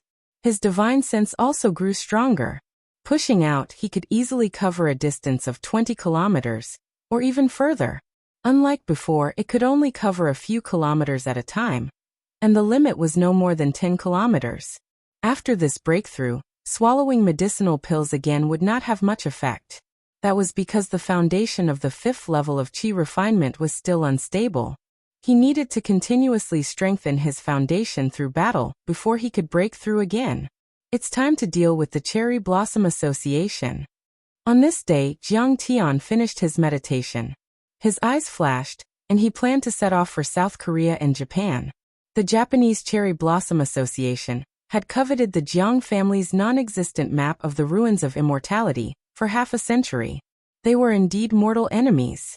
In his previous life, it was under the Cherry Blossom Association's instigation that the Nie family and the other 2 families defeated the Jiang family, bringing endless humiliation and regret to Jiang Tian. It could be said that the Cherry Blossom Association was the real mastermind. The Nie family and the other 3 families of Jinling were just puppets. Now Jiang Tian was very confident in his own cultivation. He never fought a battle unprepared. If I face a half-step immortal state expert like Xiaobin now, I don't even need to absorb his blood essence. I can smash him into dust with a slap. He won't be able to reform his body even if he wants to. I can even kill a real immortal state expert with a flick of my finger. As long as I don't use nuclear weapons, I can even take on the modern army of a superpower. Apart from that, killing the Japanese experts, the tempering of blood and fire was also very beneficial for Jiang Tian to stabilize his current cultivation. This time, I'll use the heroes of the Cherry Blossom Association as my punching bag. With that thought in mind, he gazed into the distance. That was the direction of Japan. Who would have thought that before he even left, Li Jinju would impatiently come to his door on this day? Master Kong, we can't wait any longer. The fate of the Tanjun family is in your hands. In the living room of the Fulong Mountain Mansion, Li Jinju, the goddess of South Korea, prostrated herself before Jiang Tian like a believer meeting a god. She was extremely respectful. She pressed her hands on the floor and pressed her forehead against her hands. She was on all fours as she begged. Ever since she saw Jiang Tian kill Xiaobin with the blood coagulation ball at Moling Lake, her trust and admiration for Jiang Tian had deepened. She firmly believed that with Jiang Tian's peerless power, there was nothing he couldn't kill. If you didn't mention it, I would have forgotten about Tanjun. Very well, I'll help you take back the Tanjun family first. Then I'll go to Japan. Jiang Tian agreed and stood up. Honey, let me go with you this time. Zhao Xueqing pulled Jiang Tian's hand into the study and said with a smile. No need. It's just a small Japan. I can defeat them all by myself. You have to take good care of the family. Jiang Tian said with a smile. Now that he had the divine gunmetal body, he was not afraid of ordinary firearms unless it was a nuclear explosion. Don't worry. I'm here. Nothing will go wrong. Zhao Xueqing didn't insist. Men were in charge of external affairs while women were in charge of domestic affairs. This was a Chinese tradition. For some ordinary families, the women should take care of the logistics so that the men could work hard without any worries. To them it was the same. As long as the rear of Jinling was stable, Jiang Tian could be at ease and sweep everything in his way. Of course, Qinger, you're at physique tempering stage 6. Whoever comes here will be courting death. Jiang Tian smiled proudly. Oh right, take this flying shuttle too. Zhao Xueqing took out the flying shuttle from her storage ring and said with a smile. Don't be in a hurry to reject it. You're going in alone this time. It's always good to have a Dharma artifact with you. All right. Jiang Tian's heart was filled with warmth. This girl is too virtuous. He smiled and took it. Mr. Jiang, please give me your identification. I'll book the flight tickets. Li Jinju said hurriedly when Jiang Tian came out of the study and returned to the living room. What flight tickets? We'll fly out on the flying sword. Jiang Tian shook his head and waved his hand. With a flash of black light, the little black flying sword turned into a huge sword that floated in the air like a sampan. This is a flying sword? Li Jinju was shocked and her beautiful eyes almost popped out of their sockets. She didn't even notice where the big black sword was, but it appeared out of thin air like magic. It was too magical. Can this really fly? Li Jinju looked at the flying sword curiously. Where's the power unit? Why isn't there a jet hole? There's also no propeller. Tanjung was the god of creation in South Korean mythology. The beliefs and legends of Tanjuan's lineage actually originated from Wuxia's Confucian and Taoist sections. They incorporated and accumulated, forming their own country's myths and legends. Li Jinju loved reading Wuxia novels like In Search of Supernatural and Legend of Shu Mountain Swordsman. She knew about the legends of sword immortals and flying swords. However, she only thought of it as a legend. She didn't expect it to appear in front of her. It's comparable to a supersonic plane. Why aren't you getting on? Jiang Tian stepped on the flying sword and looked at Li Jinju. Looking at the bare flying sword, Li Jinju's aura was a little frightened. There was no cabin. If she accidentally fell down, wouldn't she be smashed into meat paste? However, she was the successor of Lord Tan after all, so she still had some knowledge and courage. She gritted her teeth, and a trace of determination appeared on her pretty face. She stretched out her slender and beautiful foot wearing crystal high heels, and stepped on the flying sword. Close your eyes. It's too fast. You won't be able to take it. You'll feel dizzy. Jiang Tian said lightly. Yes, master. Li Jinju closed her eyes obediently and grabbed Jiang Tian's waist with both hands. Go, Jiang Tian said in a low voice. Suddenly, the little black flying sword shot into the sky like a rocket. After the flying sword shot out of the villa, it suddenly accelerated under the control of Jiang Tian's divine sense. Bang! It broke the sound barrier. The hilt of the flying sword pulled out a fan-shaped air turbulence. It was white and misty like a mist. The tip of the sword pierced through the air and created a series of sonic booms. The friction with the air distorted and blurred the void. Li Jinju only felt a rustling sound in her ears. She felt as if she was riding on the clouds. There was a moment of dizziness. She felt as if she had been punched heavily. Her body suddenly rose. That should be the feeling of being overweight. Instinctively, she shut her eyes tightly. She could only hear the howling of the wind beside her ears, like the wailing of ghosts and howling of wolves. However, she couldn't feel the wind blowing, nor did she feel cold. She was very puzzled and asked, Master, can I open my eyes now? Yes. Jiang Tian smiled faintly and said, but you better be mentally prepared. You might get a shock. Oh, it's so high. Li Jinju boldly opened her eyes. She only opened them a little, and then let out a cry of surprise. This was definitely the most brilliant and gorgeous fantasy journey of her life. The scene in front of her was too shocking. She couldn't believe it. Between the vast and boundless heaven and earth, the clouds tumbled like angry waves, forming the shape of gods and demons. Under the blood-red illumination of the setting sun, all of them were smeared with layers of red. The deepest part was as thick as rouge, and the lightest part was as pink as peach blossoms. Li Jinju never knew that there were thousands of different kinds of red in the world. Every kind of red was so soul-stirring, so touching. Along with the howling wind, the sea of red clouds was like lava. It was constantly rolling, changing, condensing, and dispersing. Suddenly, from the thousands of different kinds of red, there was a trace of golden edge. It was as if golden fish were leaping out of the Red Sea, transforming into wings and flying freely. Occasionally, a gust of wind would tear a few gaps in the sea of clouds. Looking down through the gaps, the entire Jinling city was under Li Jinju's feet.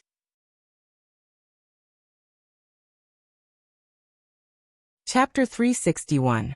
Tall buildings the size of pigeon cages radiated resplendent splendor. The originally wide road had now become a small stream of interweaving traffic. Pedestrians had become ants, and vehicles had become the size of matchboxes. As if they had been extracted from the mortal world, only the two of them remained in this magnificent world. The surroundings seemed to be extremely noisy, the wind incessantly tearing at their eardrums. It also seemed to be extremely quiet, so quiet that there wasn't the slightest bit of earthly noise. They could only hear each other's thumping heartbeats. Looking up, the azure color of the sky above the giant transparent bowl gradually dissipated. The curtain of night hung low, and the stars in the heavens sprinkled between the clouds like raindrops. So beautiful. Master, you're so strong. Li Jinju felt her heart about to melt. Her mind was free, and she was even more grateful to Jiang Tian. She originally knew that Jiang Tian had abilities that surpassed ordinary people, but she absolutely didn't expect that her master was actually so awesome. His cultivation had reached such a miraculous realm, and he was actually so powerful. Moreover, she suddenly understood why Jiang Tian was indifferent to the fate of Lord Tanjuan's lineage. In front of such a breathtaking spectacular scene, everything in the mortal world became incomparably laughable. Any struggle was as insignificant as the struggle of ants. Hee, this is nothing. Jiang Tian didn't take these things to heart. In his past life, he had only been a step away from Hongming's Shindu. Even if he wasn't Hongming's Shindu, and was only a foundation establishment cultivator, a light flick of his sleeve could ascend to the heavens and dive into the earth, causing landslides and tsunamis. That was true valiance. Li Jinju tightly hugged Jiang Tian's waist and asked curiously, "But what I find strange is that we're so high up, so why aren't we cold? It's still pretty warm?" Jiang Tian laughed and said, "Try stretching your hand out." Yingluo boldly reached out with her jade hand. As she passed through a translucent air cover, she had a slight feeling of obstruction, as if she was reaching into glue. In the next moment, her small hand reached into the cloud. She immediately shrieked and retracted her hand. Seeing a handful of snowflakes in her hand, she shrieked, "So the clouds are made of ice crystals. I activated a Zhenyuan barrier to protect us. Otherwise, with this speed, the strong wind would have blown people into facial paralysis."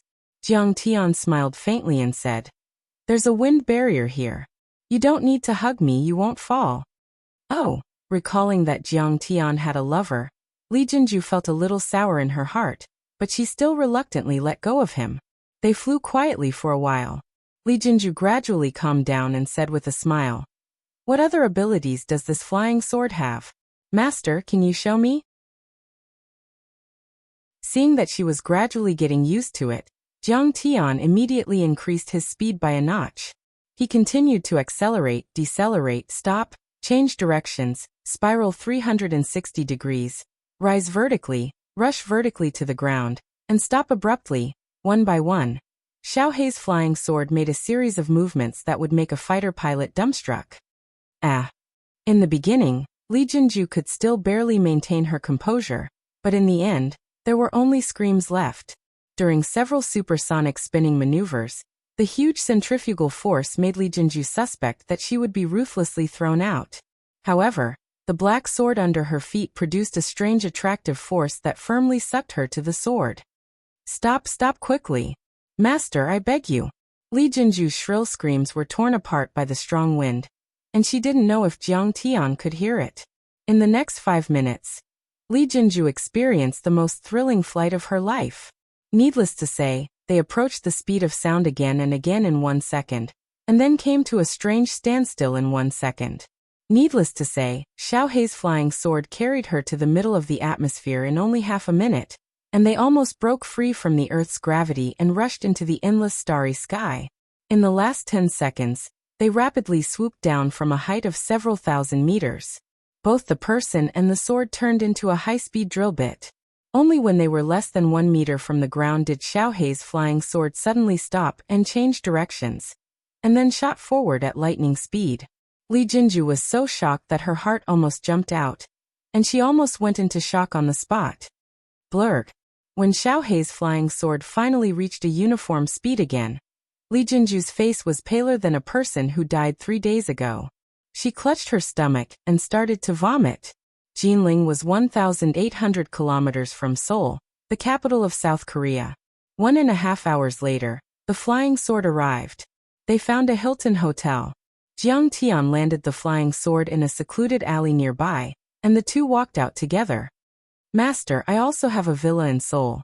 Do you want to stay with me tonight? Li Jinju said with a face full of admiration. After experiencing this flight, she was practically worshipping Jiang Tian like a god. Let's stay in a hotel. Jiang Tian nodded indifferently and walked toward the Hilton Hotel. Li Jinju hurriedly followed behind. The Hilton Hotel gave him a few Hilton Diamond cards. Only the core members and major shareholders of the Hilton family, as well as important business partners, were qualified to hold and use these cards.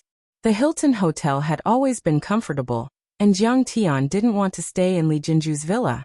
The Hilton Hotel was located in the Gangnam district of Seoul. Jiang Tian handed his ID and the diamond card to Li Jinju, and Li Jinju went to the front desk to help Jiang Tian check in. The waitress was very respectful, and it was as if she was greeting Li Jinju. Jiang Tian sat on a leather sofa at the side of the hall and looked at the bustling night scenery outside the window. He couldn't help but think of Uncle Bird's showy Jiangnan style from 2012 in his previous life. He shook his head and started humming in a showy manner. He was currently intoxicated when a pleasant voice suddenly sounded out by his ear saying, "You're Jiang Tian? Do we know each other?" Jiang Tian turned around. He saw a beautiful and fashionably dressed girl sitting next to him. She was looking at him with a smile. She was wearing an off-the-shoulder white polka-dot silk blouse and a knee-length black skirt. She was carrying an exquisite Hermes bag. Her makeup was exquisite, and she looked radiant and dazzling. Her snow-white shoulders, towering breasts, long and slender legs that were comparable to snow, and her crisp knees and legs were like a piece of art that had been meticulously crafted. Next to her was a man in a white blouse and a pair of straight black trousers. He was dressed like a business elite. "It's really you." The girl reached out her hand, wanting to shake hands with Jiang Tian. She smiled, revealing 2 shallow dimples, like 100 flowers blooming. "You don't remember me? I'm Yuan Ning, Song Shuangyan's best friend." "Oh, it's you." Hearing the name Song Shuangyan, Jiang Tian's eyes suddenly became cold. He suddenly remembered the girl in front of him. Song Shuangyan, the daughter of the Song family in Yanjin, was known as one of the 4 beauties of Yanjin. She was the girl who had an engagement with Jiang Tian and cheated him out of the map of the ruins of immortals with betrothal gifts. Then, she broke off the engagement and made the Jiang family lose face. When he was in university, Jiang Tian was arranged by the Jiang family to meet Song Shuangyan in Beijing in the name of traveling during the summer break of his 3rd year. After all, it wasn't a feudal society now. The matchmaker's words and parents' orders didn't work for young people anymore. The Jiang family believed that young people also needed to communicate with each other. During those days in Yanjing, Jiang Tian suffered a great blow and setback.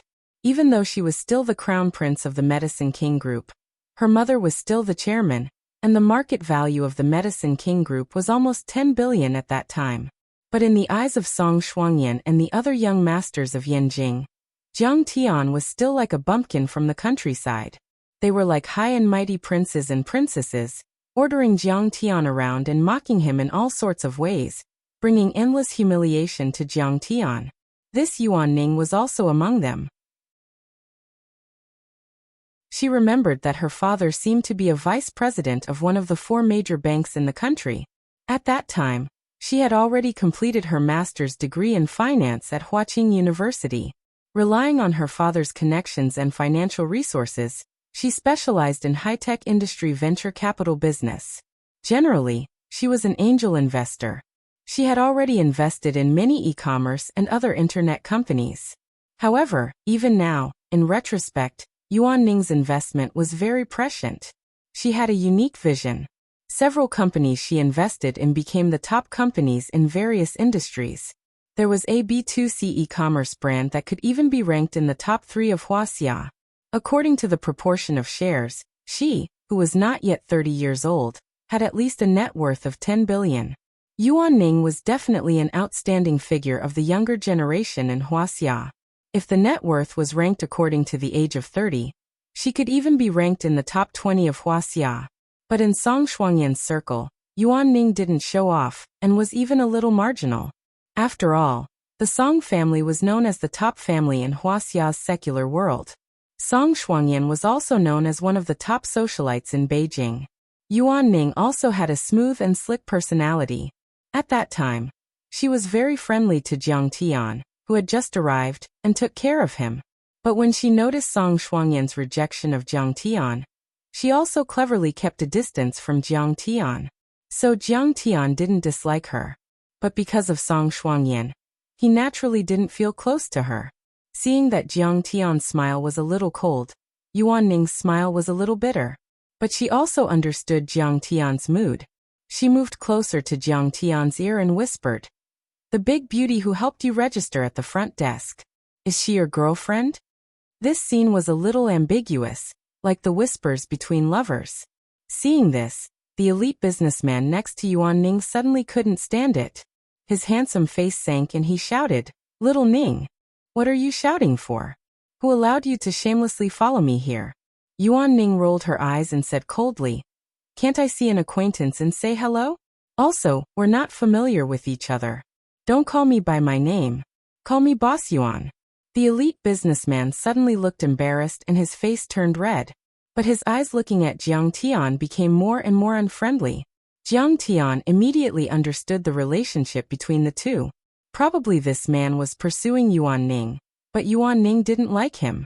But Jiang Tian was too lazy to pay attention to him. "Your girlfriend? So beautiful." At this time, Li Jinju had finished registering and turned around. Yuan Ning couldn't help but ask again. Jiang Tian said lightly, "No, she's my servant." "Haha, Jiang Tian, I didn't expect you to have a sense of humor." Yuan Ning covered her mouth and laughed. "What's funny? What era are we living in? Servants. What are you bragging about? You're not afraid of the wind cutting your tongue." The elite businessman curled his lips and laughed disdainfully.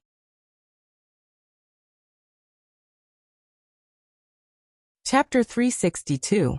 Li Jinju looked very beautiful. It was no exaggeration to say that even his goddess, Yuan Ning, was slightly inferior to her.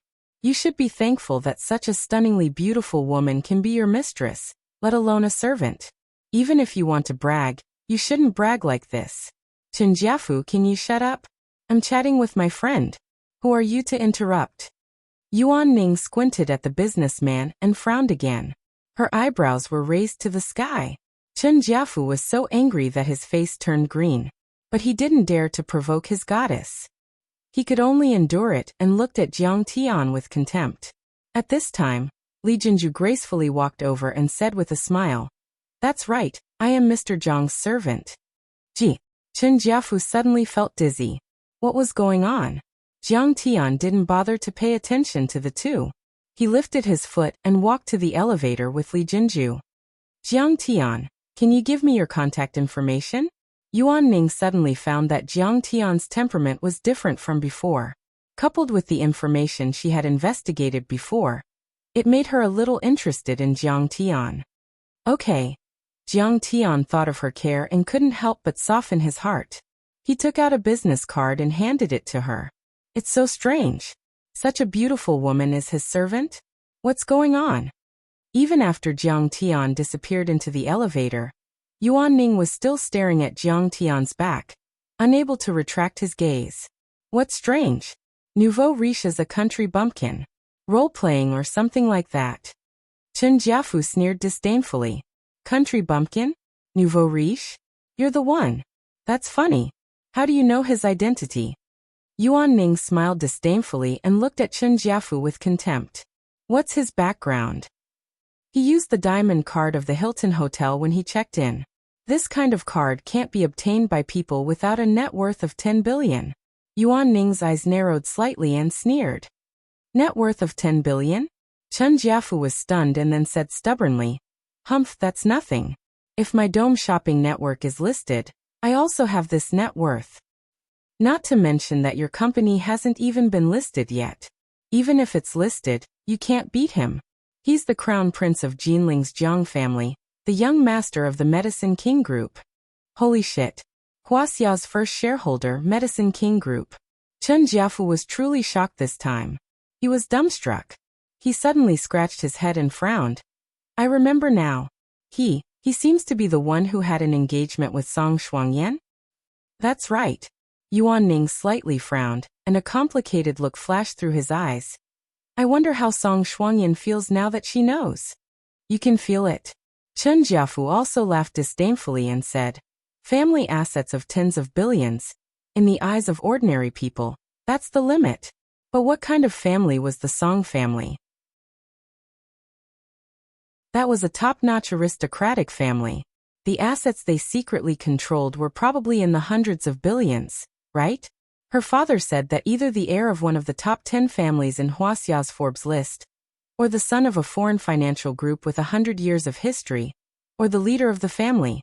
Otherwise, Song Shuangyan would absolutely not marry him and raise him like a little princess. Chen Jiafu disdainfully sneered as if he wanted to pour out the pressure that Jiang Tian gave him. And Song Shuangyan's requirement for her boyfriend is not only a strong family background, but also his own ability. I heard that this kid seems to be a playboy, right? He shook his head and proudly said, young masters with a net worth of tens of billions revolve around Song Shuangyan. Have you ever seen Song Shuangyan look at them? What are you so proud of? What does the Song family have to do with you? Yuan Ning rolled his eyes. Chen Jiafu was speechless. Yuan Ning frowned and impatiently said, okay, enough nonsense. Hurry up and prepare the negotiation materials for the Star Moon family.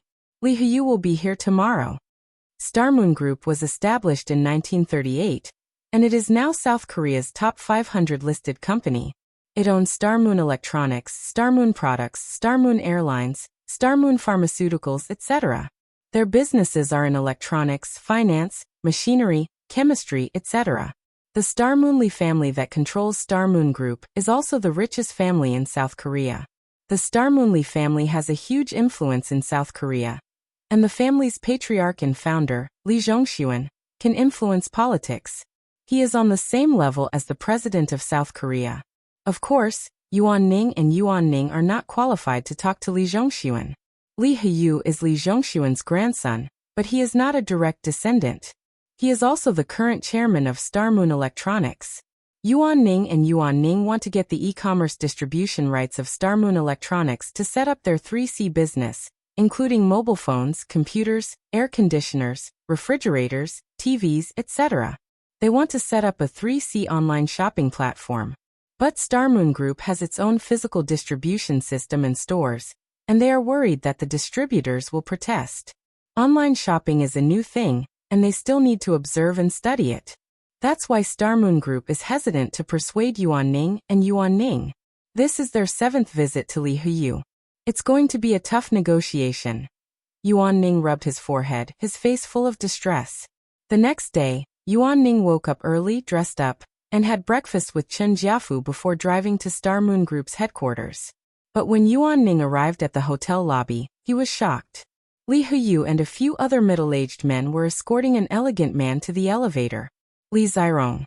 Yuan Ning's heart almost jumped out of his chest when he saw the elegant man. Chen Jiafu's eyes were also filled with awe and admiration. Li Zirong. Li Zhongxuan's grandson, the only son of Star Moon Group's current owner, Li Jianxi. He is also the executive vice president of Star Moon Group. Ever since Li Jianxi fell seriously ill, Li Zirong had defeated her 2 elder sisters with thunderous means to seize power. Now she had taken control of the entire Star Moon Group. Rumor has it that he is the most likely successor of Star Moon Group. Yuan Ning plucked up his courage and greeted him with a smile. He spoke in fluent Korean. Mr. Li Zirong, I'm Yuan Ning, the director of Wuxia's online shopping platform. I'd like to discuss the 3C business with your group. Li Zirong stopped and smiled modestly. Madam Yuan, I can speak Mandarin. I've heard Li Huyu mention your company, and I'm very interested in it. Is that so? That's great. Yuan Ning was so excited that he didn't know what to say. Li Zirong raised his wrist and looked at the time on his Portuguese watch. He said politely, but I have an important guest to meet now. Time is tight, so can you contact Li Huyu in the afternoon? Sure. Sorry to bother you, Mr. Li. Yuan Ning smiled and stepped aside. Li Zirong was courteous and elegant, but he also had an intimidating aura, which made Yuan Ning feel nervous and uneasy. After all, Li Zirong's strength and status were not something someone like Yuan Ning could compare to. Even Song Shuangyan had to treat him with caution. As for Chen Jiafu, he didn't even have the qualification to talk to him. He was the founder of the Giant Egg, but his shares were diluted by Yuan Ning and other investors. He was only a small shareholder. At this time, Jiang Tian and Li Jinju came downstairs to check out. Li Zirong's pupils suddenly shrank and a stern look flashed in his deep eyes. He walked quickly to Li Jinju and bowed deeply.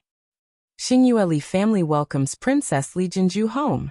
Xingyue Li family welcomes Princess Li Jinju home. Behind Li Zirong, all the men, including Li Heyu, bowed respectfully in a very humble manner. What? Yuan Ning was suddenly dumbfounded, as if he saw the most incredible thing in the world. This. Li Zirong bowed to Jiang Tian's maid. Am I seeing things? Holy shit, this world is crazy. Chen Jiafu's mind suddenly froze and he was stunned. Huh? Is she from Tanjuan's family? Jiang Tian looked at Li Jinju and frowned. Well, I can't explain it in a short time. Li Jinju smiled a little unnaturally. I'm here, don't be afraid of anything. Jiang Tian noticed that Li Jinju seemed to be a little frightened, so he said lightly, okay. Li Jinju suddenly felt relieved. She raised her chin proudly and smiled. Then I'll go home. Please. Li Zirong gestured and led the way to the parking lot in front of the hotel. Jiang Tian and Li Jinju were arranged to sit in a modern car. Then, a motorcade of more than a dozen luxury cars started and drove out of the hotel. Where are we going? Jiang Tian asked. The motorcade had already driven out of Seoul and headed to the eastern suburbs. There were green paddy fields and crisscrossing paths. The air was very fresh. Probably the snow mountain where Tanjuan's family is located. The ancestral home of the Xingyue Li family is at the foot of the snow mountain. Li Jinju smiled. At this moment, Li Jinju carefully explained to Jiang Tian her relationship with Tanjun and the Xingyue Li family. It turned out that the Xingyue Li family was a branch of Tanjuan's family. However, perhaps because the family members were not talented enough, or because they could not withstand the pain of cultivation, not many people from the Li family joined Tanjun.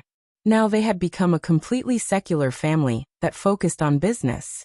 However, since Li Zhongshuan's generation started their business, Tanjuan's family had been secretly supporting and helping the Xingyue Li family. It could be said that without the protection of Tanjuan's family, the Xingyue Li family would not have existed, let alone have such great achievements. Li Jinju was originally the fifth child of the second generation of the Xingyue Li family, Li Jianxi. She used the name Li Yinxin and was Li Zirong's half-sister. However, Li Yinxin's birth mother had become aware of the horror and cruelty of the struggle between the aristocratic families during her time with Li Jianxi. Back then, Li Jianxi poisoned his younger siblings to death in order to seize control of the family. Moreover, his temperament had changed greatly. After Li Jinju's birth, Li Jinju's birth mother sent her to Tanjuan's family to be raised as the granddaughter of the Tanjun Taoist palace master. Moreover, the whereabouts of her daughter had been hidden from Li Jianxi and the entire Xingyue Li family. Not long after, Li Jinju's mother passed away mysteriously.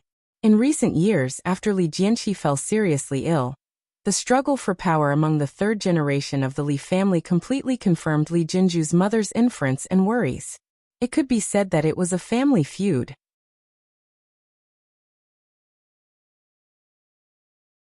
Chapter 363. Li Jianxi had two daughters who had the right to inherit the family, and a few illegitimate children. Either his family had some misfortune, or his family's shares had been diluted due to scandals. He was either in a vegetative state due to a car accident, or he was arrested by the judicial authorities and became crazy. So, you're actually the princess of the Xingyue Li family?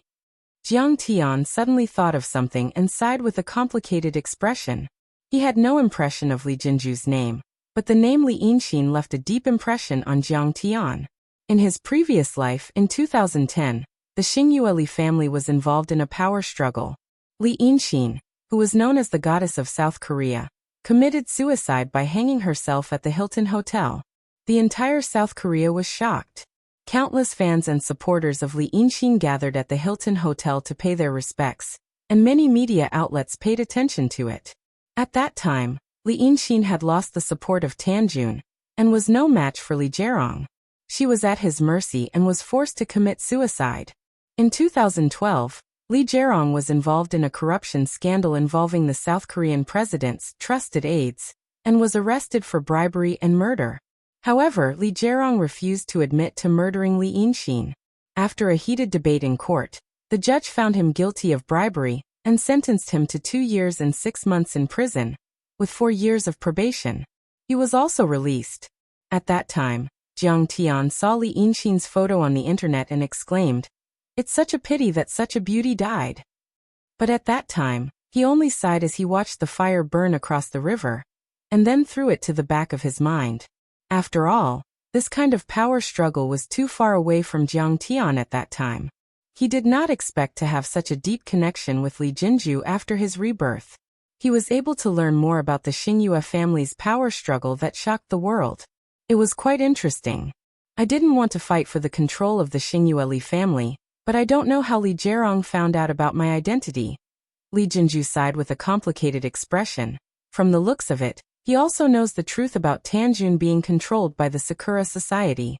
He thought that I have no one to rely on, so he decided to get rid of me. Is it possible that Li Zherong recruited the Japanese Cherry Blossom Society and helped him control Tanjuan's faction? Jiang Tian gave a meaningful smile and said, "That's right. You also said that Xingyue's Li family relied on Tanjuan's Li family to develop and grow.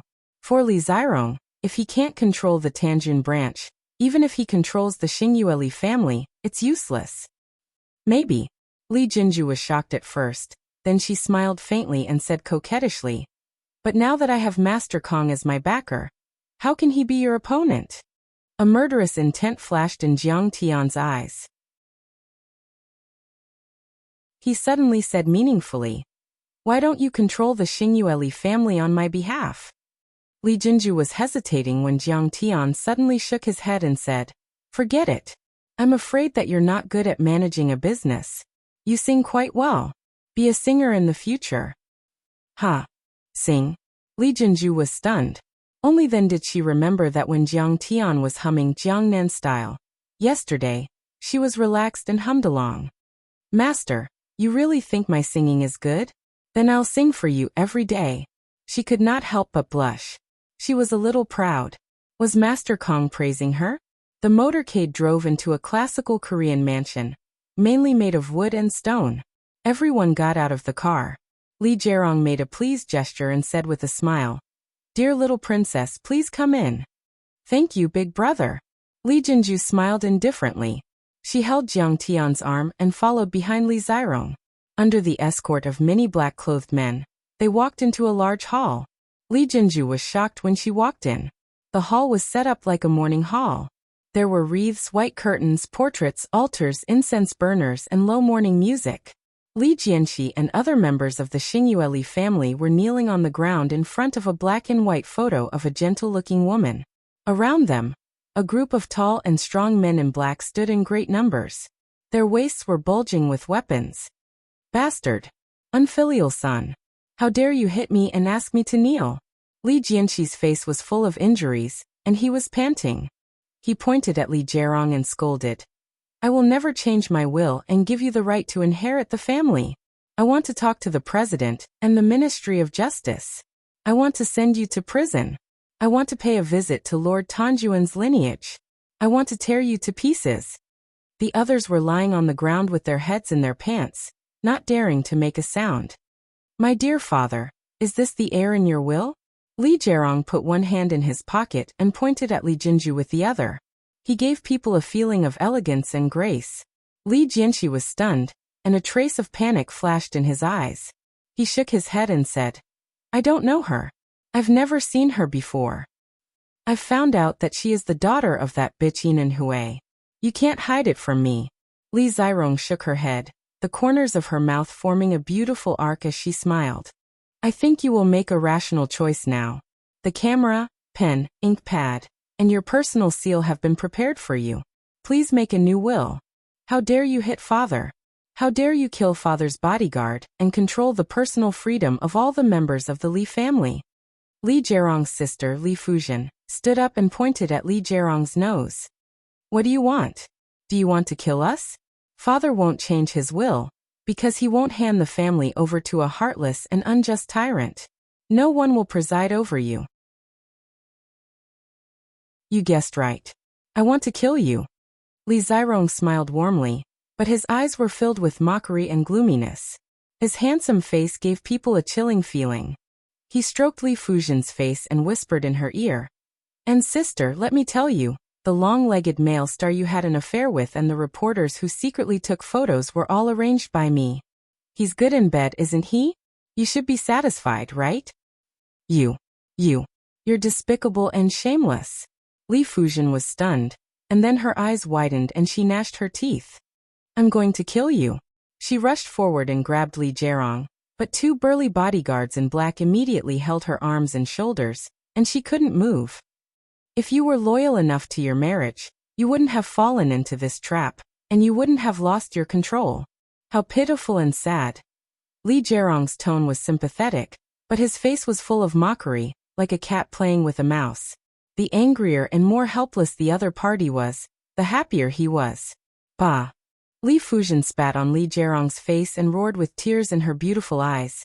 You vicious wolf cub, you're worse than a dog or a pig. Your mother died early, and I took care of your daily life. I assisted you in managing Star Moon Group. I helped you suppress the old entrepreneurs who opposed you, but you treat me like this. Was your conscience eaten by a dog? Li Zirong wiped the spit on his face with his white index finger, and licked the spit on his finger with his tongue. He smiled and said, Yes, it's really sweet. It's as sweet as mother's milk.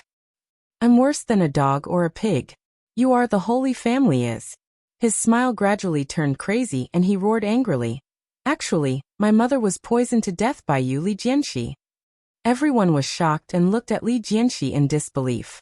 Li Jianxi's body trembled, and then he gritted his teeth and said, Yes, I poisoned her, but she deserved to die. That bitch wanted to join forces with your second uncle to impeach me in front of the board of directors. If I didn't kill her, I would have lost my control. You have a good reason to kill her. Li Zirong laughed nervously. Yes, Zirong, I killed your mother, but I'm also your biological father. Seeing that Li Zirong's tone had softened, Li Jianxi begged pitifully, I'm doing this to protect the interests of your bloodline. If you let me go, let your sister and sister go, I can immediately change my will and give you the right to inherit the family. Well, that's a good suggestion. You seem to be able to convince me. Li Zirong chuckled and said, But, what if I wasn't your son from the beginning? Li Jianxi was stunned as if he had been struck by lightning. He said with an ashen face, What did you say? Actually, I'm Li Jianhui's son. Li Zirong laughed sinisterly and said, You didn't expect it, did you? You've been a romantic all your life, and it wasn't enough for you to marry 4 concubines. You even kept models and actresses outside. But your second brother and his wife secretly colluded, and made you wear a green hat. The green hat was so big that it covered the whole of Seoul. And now, their son wants to take away all your wealth. Are you surprised? Are you surprised? Why did you do this to me? Li Jianxi was stunned, and then he gnashed his teeth and roared. That bitch, I really did a good job killing her. No, I killed her too easily. I should have cut her into pieces and fed her flesh to the dogs. Slap. Li Zirong slapped him on the face, and he fell to the ground with blood dripping from his mouth. She then kicked him a few times and gnashed her teeth. Bastard, you're not allowed to insult my mother. You're the real bastard, and the filthiest blood flows in your veins. Li Jianxi was lying on the ground motionlessly. He could only breathe in, but not out. Li Zirong picked up a silk handkerchief from the bodyguard's hand and slowly wiped her hands. She smiled and said, This brutal pleasure will ultimately end in a brutal manner. Li Jianxi, hurry up and sign the will, and I might let you die a quick death. A stack of wills was thrown in front of Li Jianxi.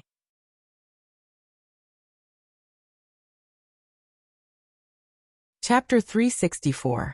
Even if you kill me, I won't sign the will. Li Jianxi shook his head dejectedly and smiled bitterly. I won't let you get away with it. I'm not afraid of death at this point. Without my signature, you can't get the inheritance right. I won't let you get what you want even if I die. I told you, there's a feeling in this world that's worse than death. Li Jianqi sneered and pulled out a pistol. He grabbed Li Jianqi's left palm, pressed the muzzle against it and fired a shot. Suddenly, flesh and blood splattered, and Li Jianqi's palm was smashed into pieces.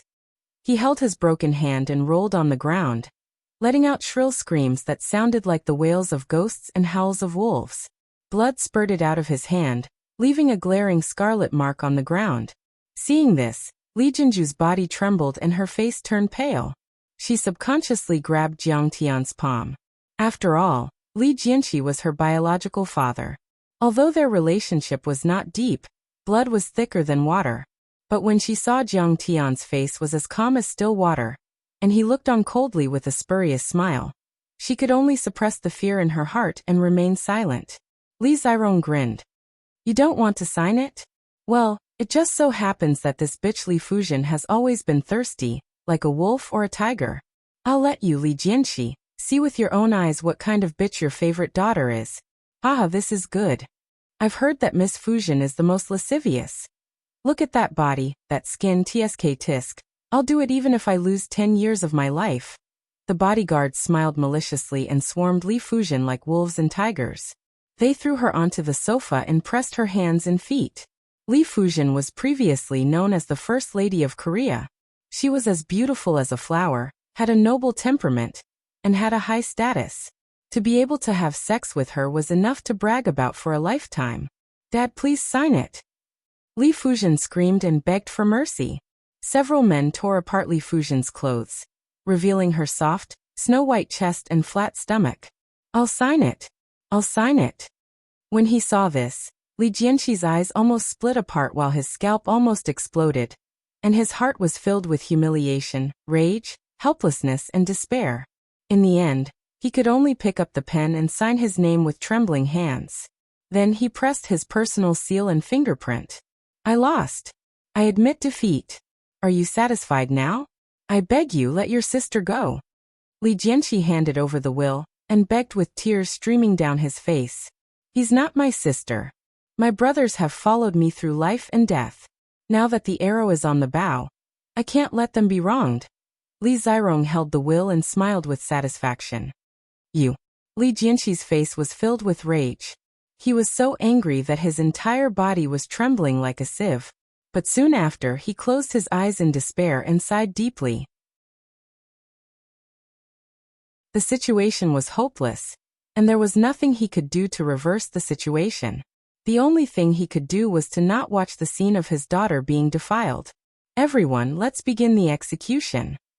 Li Zirong handed the will to her assistant, picked up the remote control on the coffee table, and pressed it. Maxim's piano version of Croatian Rhapsody immediately rang out in the large living room. Li Jianqi will be the last one to be executed. Open his eyes. I want him to see the beautiful scene of his children being killed and defiled one by one. The rhythm of the music was bright and fast. Li Zirong was intoxicated by it. She closed her eyes slightly and clapped her hands to the beat of the music. She was even moved by the music and hot tears flowed down her cheeks. In front of his eyes, there seemed to be a tragic scene of the ruins of Croatia that had been baptized by the flames of war, and the reflection of the setting sun in the blood, tears, and dust. He liked the graceful framework of classical music, the strict music logic, and the rigorous to perfect structure. He was disdainful of modern music.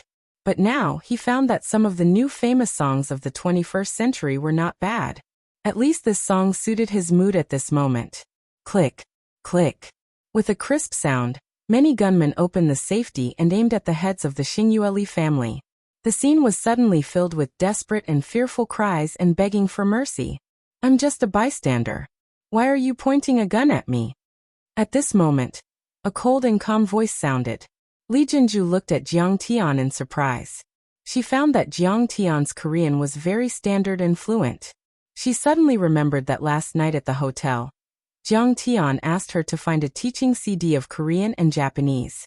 She didn't expect that Jiang Tian only used one night to learn Korean so well. She didn't know that Jiang Tian's divine sense was powerful.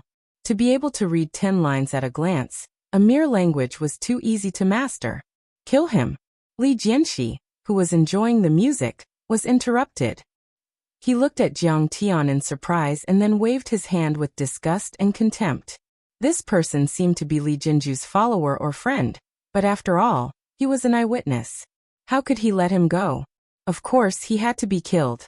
The gunman pointed his gun at Jiang Tian's gunman and was about to shoot. Chi. There was a sharp sound. No one saw how Jiang Tian moved.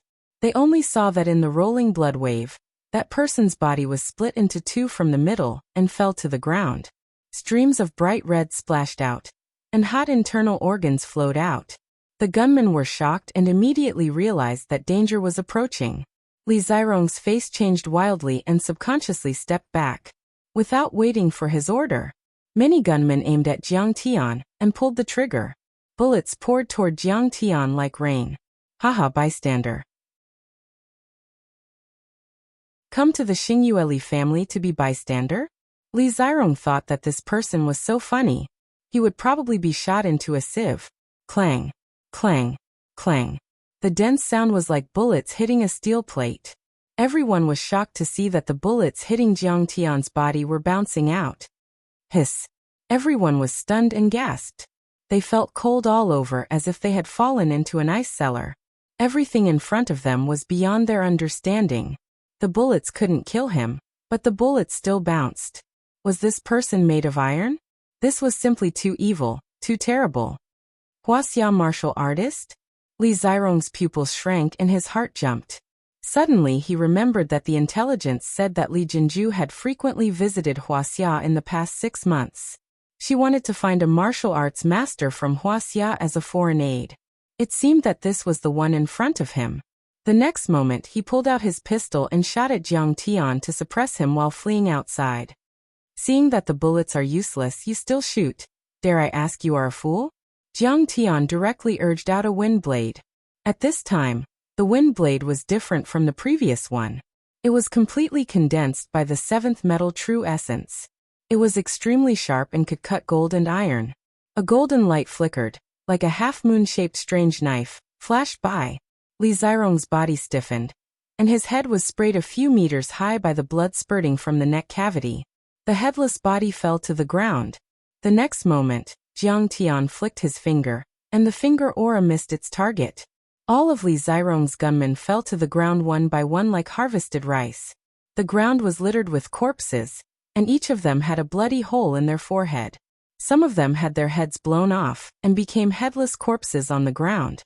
Jiang Tian had cultivated the 7th metal divine body, and his normal true essence could be converted into 7th metal true essence. The power of his finger aura was comparable to the armor-piercing bullets fired by the Barrett sniper rifle, and the wind blade was extremely sharp. Even a steel plate could be pierced through. These people were just ordinary people. How could they be a match for Jiang Tian? Master. Seeing this, Li Jinju knelt on the ground and bowed to Chen Fan. Unlike in Wuxia, Jiang Tian was not restrained at all in Singapore or South Korea. At this moment, the 10,000 miles of bloodlust that he had cultivated in the cultivation world, and the indifferent nature of killing to prove his Tao was completely revealed. In less than a minute, all of the gunmen and Li Zirong's henchmen fell to the ground. Thank you, sir, for saving the Xingyue family. This old man will never forget your kindness. Li Jianxi was stunned for a few seconds before he came to his senses. Then he rushed to Jiang Tian and bowed to him. The other senior members of the Xingyue family also knelt on the ground to express their sincere gratitude and respect to Jiang Tian. Li Zirong had worked hard for more than a decade just for today's revenge. He had bribed all the top officials of the government and the bodyguards of Li Jianxi. He had even worked with the elites of the Cherry Blossom Society to control the Xingyue family's backer, Tan Jun. If not for Jiang Tian's help today, the Xingyue family's decades of foundation would have fallen into Li Zirong's hands. Well, you may rise. Jiang Tian smiled faintly. Li Jianxi stood up and bandaged the wound on his hand. A trace of worry flashed across his face. Sir, Li Zirong should have Tan Jun under his control. I'm afraid that Tan Jun's people will know about it immediately and come to suppress us. We still need to discuss how to defend ourselves and how to resist the enemy.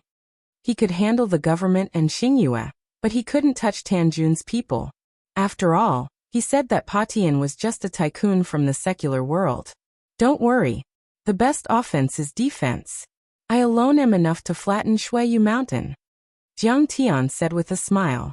What? Everyone was shocked as soon as they heard this. Even if this young man could block bullets, he was a bit too arrogant. How could he flatten Shuiyu Mountain by himself? Sir, we need to be careful. Shuiyu Mountain has been occupied by Japanese overlords, and there are too many of them. Li Jianxi hesitated. He was wondering if he should contact the military and the police to suppress the Japanese overlords under Tanjun's command. However, Tanjun's people were the most powerful in South Korea. They were the source of South Korean culture, and the South Korean government might not have the courage to attack them. It was indeed troublesome. Father, this Mr. Jiang is no ordinary man. He is the #1 grandmaster on the divine roll in Wuxia, Kong Teichu. He is also the third most powerful overlord on the CIA dark roll. He can even kill Chiba Masao and other kendo masters with a snap of his fingers. Li Jinju said with a smile. Everyone was shocked by the revelation.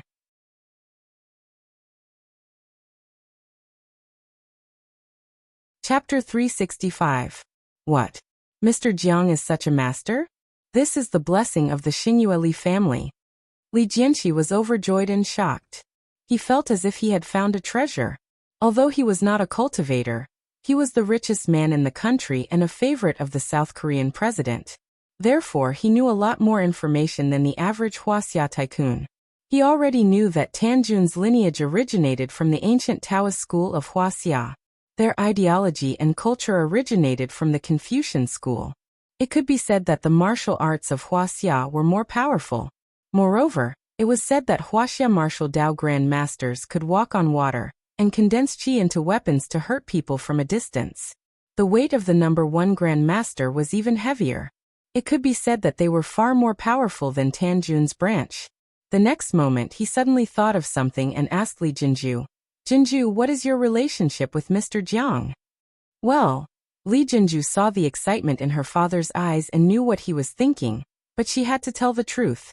She smiled and said, I was once bewitched by the Japanese on Myoji to set up a trap to kill Master Kong, but Master Kong forgave me and didn't kill me.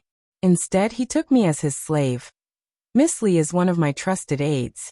We have a very close relationship, so... Jiang Tian suddenly interrupted. As soon as he said that, Li Jinju was stunned. Then, she looked at Jiang Tian gratefully and almost burst into tears. She knew that Jiang Tian had a lover, and was known as the wife-doting demon. He had never been a womanizer. Moreover, he was as powerful as a god. Even though she was the descendant of the Xingyue Li family and the adopted daughter of Tanjun, she was not worthy of Jiang Tian. Master Kong said that because he wanted to be her backer and help her win the position she deserved in the Li family. Well, father. She hesitated for a moment and said with a blushing face, That's great. That's great. Li Jianxi looked at Jiang Tian like a mother-in-law looking at her son-in-law. His eyes were full of love, which made Jiang Tian a little scared. Suddenly, Li Jianxi started coughing violently. You're coughing. You don't seem to be in good health. Jiang Tian smiled. Late-stage liver cancer has already spread to my entire body. Otherwise, how could this unfilial son know this bastard succeed? Li Jianxi said dejectedly. Here are a few pills. Consume them, and you'll be fully recovered within 3 days. With a wave of his hand, Jiang Tian took out a few foundation pills and handed them to Li Jianxi. Thank you, Master Kong. The Xingyue Li family will never forget your great kindness. Li Jianxi hurriedly bowed to express his gratitude. He was so excited that his whole body trembled. He was so moved that he almost shed tears. This medicinal pill was crystalline and translucent like a ruby, and it emitted strands of strange brilliance. The medicinal fragrance that assailed the nose coiled up and refreshed the heart, and a light whiff of it caused one's spirits to be refreshed and enlightened. Even if Li Jianxi only had a little understanding of medicinal pills, he knew that the medicinal pill given by Jiang Tian was absolutely extraordinary and priceless. Moreover, Jiang Tian was a martial arts grandmaster. How could he exaggerate? If he said that it could be cured, then it could definitely be cured. He was terminally ill, and now that he had been rewarded by Jiang Tian to extend his life, how could he not be grateful and excited? After Li Jianqi swallowed the medicinal pill, his sunken cheeks bulged at a speed visible to the naked eye, and his face regained vitality and rosy color. I feel that I'm really cured. There's no need to check. His face was full of joy, and then he directly knelt on the ground and said respectfully, "Today, I finally know the ability of the strong in Wuxia. Master Kong, you're really a living immortal. Look at Father's face. It's really a miracle pill." Miracle? No, it can't even be described as a miracle. It should be a miracle. This medical skill is the legendary flesh and bones of the dead in Wuxia. He's just like a god. Many members of the Xingyue family exclaimed and couldn't believe it. They looked at Jiang Tian with even more respect. At the same time, they also looked at Li Jinju, who had entered the Xingyue family for the first time. This Master Kong was really too powerful. He was invulnerable and could kill people in the air. If this kind of means made them afraid, then Jiang Tian's ability to save people made them admire him. Jiang Tian killed people with one hand and saved people with the other. With such ability, how could the Xingyue family not respect him? My master is really extraordinary. Looking at Jiang Tian, who was surrounded by people, Li Jinju really felt that he was no different from a god. Jinju, in the future, you will be in charge of the Xingyue family. I will personally assist you. After I die, all the assets of the Xingyue family will belong to you. Li Jianqi immediately drew up a will, and gave all of his assets to Li Jinju, and then presented the will. I agree. I agree. Seeing Jiang Tian looking at them calmly, many members of the Li family who had the right to inherit the Xingyue family's assets trembled. They rushed to express their agreement, not daring to have any thoughts of fighting for the inheritance. What? Looking at Li Jianqi's fervent gaze, Li Jinju also covered her mouth in disbelief. After all, she grew up in Tanjuan's family and doesn't know how to run a business. How could she be in charge of the Xingyue family's assets? Xingyue Group was the biggest conglomerate in South Korea. It was involved in electronics, chemicals, heavy industry, finance, military, life engineering, and many other industries. At the beginning of 2009, its assets had reached $200 billion, which was equivalent to more than 150 billion Wuxia yuan. It was not an exaggeration to say that a sneeze from the Star Moon Group could cause a huge uproar in South Korea. It had the power to topple mountains and overturn seas. However, looking at Jiang Tian, who seemed to be smiling yet not smiling, Li Jinju made up her mind and smiled. All right. I agree. Congratulations, sister. Don't worry, Jinju. We will unite around the board of directors with you as the core and revive the Star Moon Group. That's right. With Dad's help, we will be able to achieve greatness again. Everyone surrounded Li Jinju, and they either had flattering expressions or were impassioned as they congratulated her and expressed their loyalty. They were filled with envy and jealousy. Li Jinju was the daughter of Li Jianqi's mistress. She was not even qualified to return to the Li family. No one in the entire Xingyue family knew who she was. If Li Zirong hadn't wanted to eliminate the source of trouble and capture her, no one would have known of her existence. But now, she had become the head of the Xingyue family. She had reached the top in a single bound. And all of this was brought about by this Grand Master Jiang from Wuxia. This was what it meant when a man achieves the Tao, his chickens and dogs ascend to the heavens. Li Jinju smiled and chatted with them, but she took a deep look at Jiang Tian and murmured in her heart, "You are too powerful. If I don't stand higher, I might not even be qualified to be your servant. Master Kong, let's rest for a while. I will ask the servants to prepare dinner. Let's have a drink." Li Jianqi invited Chen Xiaobei warmly. Under Li Jianqi's accompaniment, Jiang Tian walked into an elegant courtyard. Li Jianqi closed the door and slowly retreated.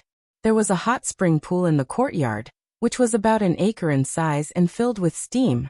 Plum trees, banana trees, bamboo forests, rockery, stone tables and stone chairs, all of them were arranged in picturesque disorder. The scenery was pleasant and filled with the flavor of ancient Korea, quaint and quiet.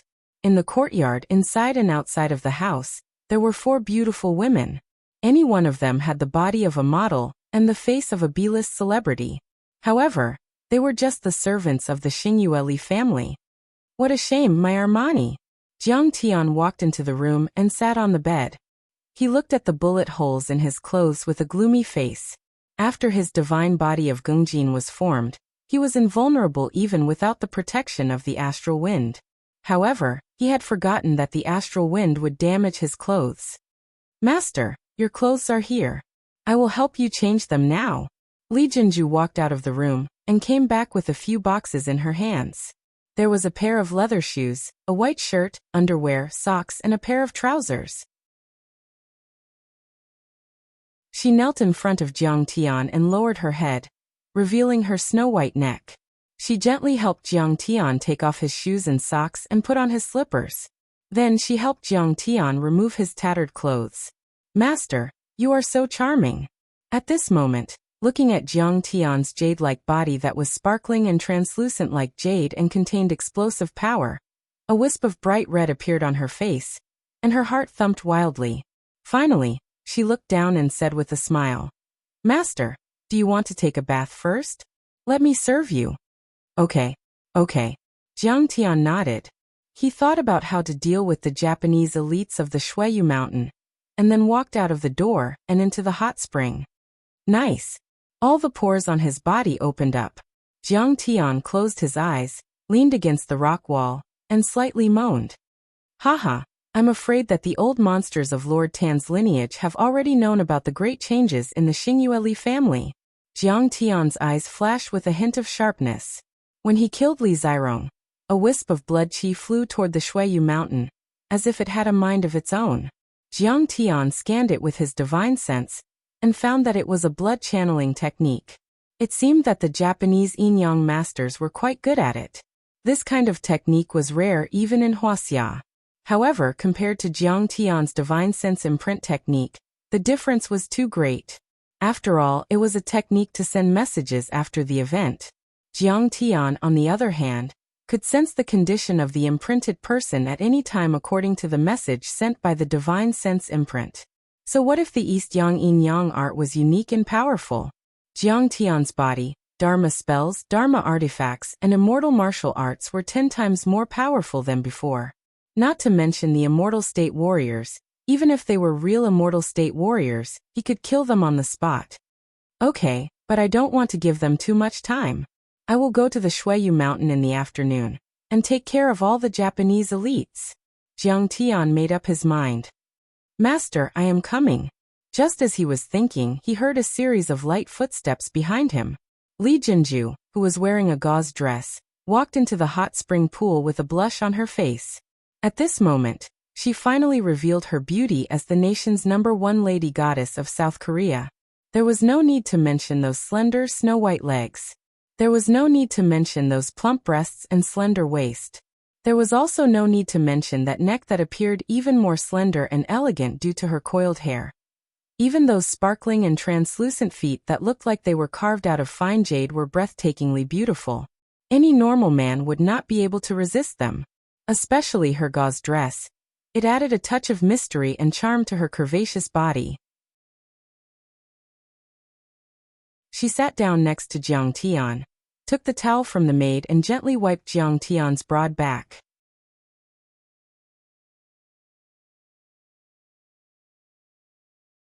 Chapter 366.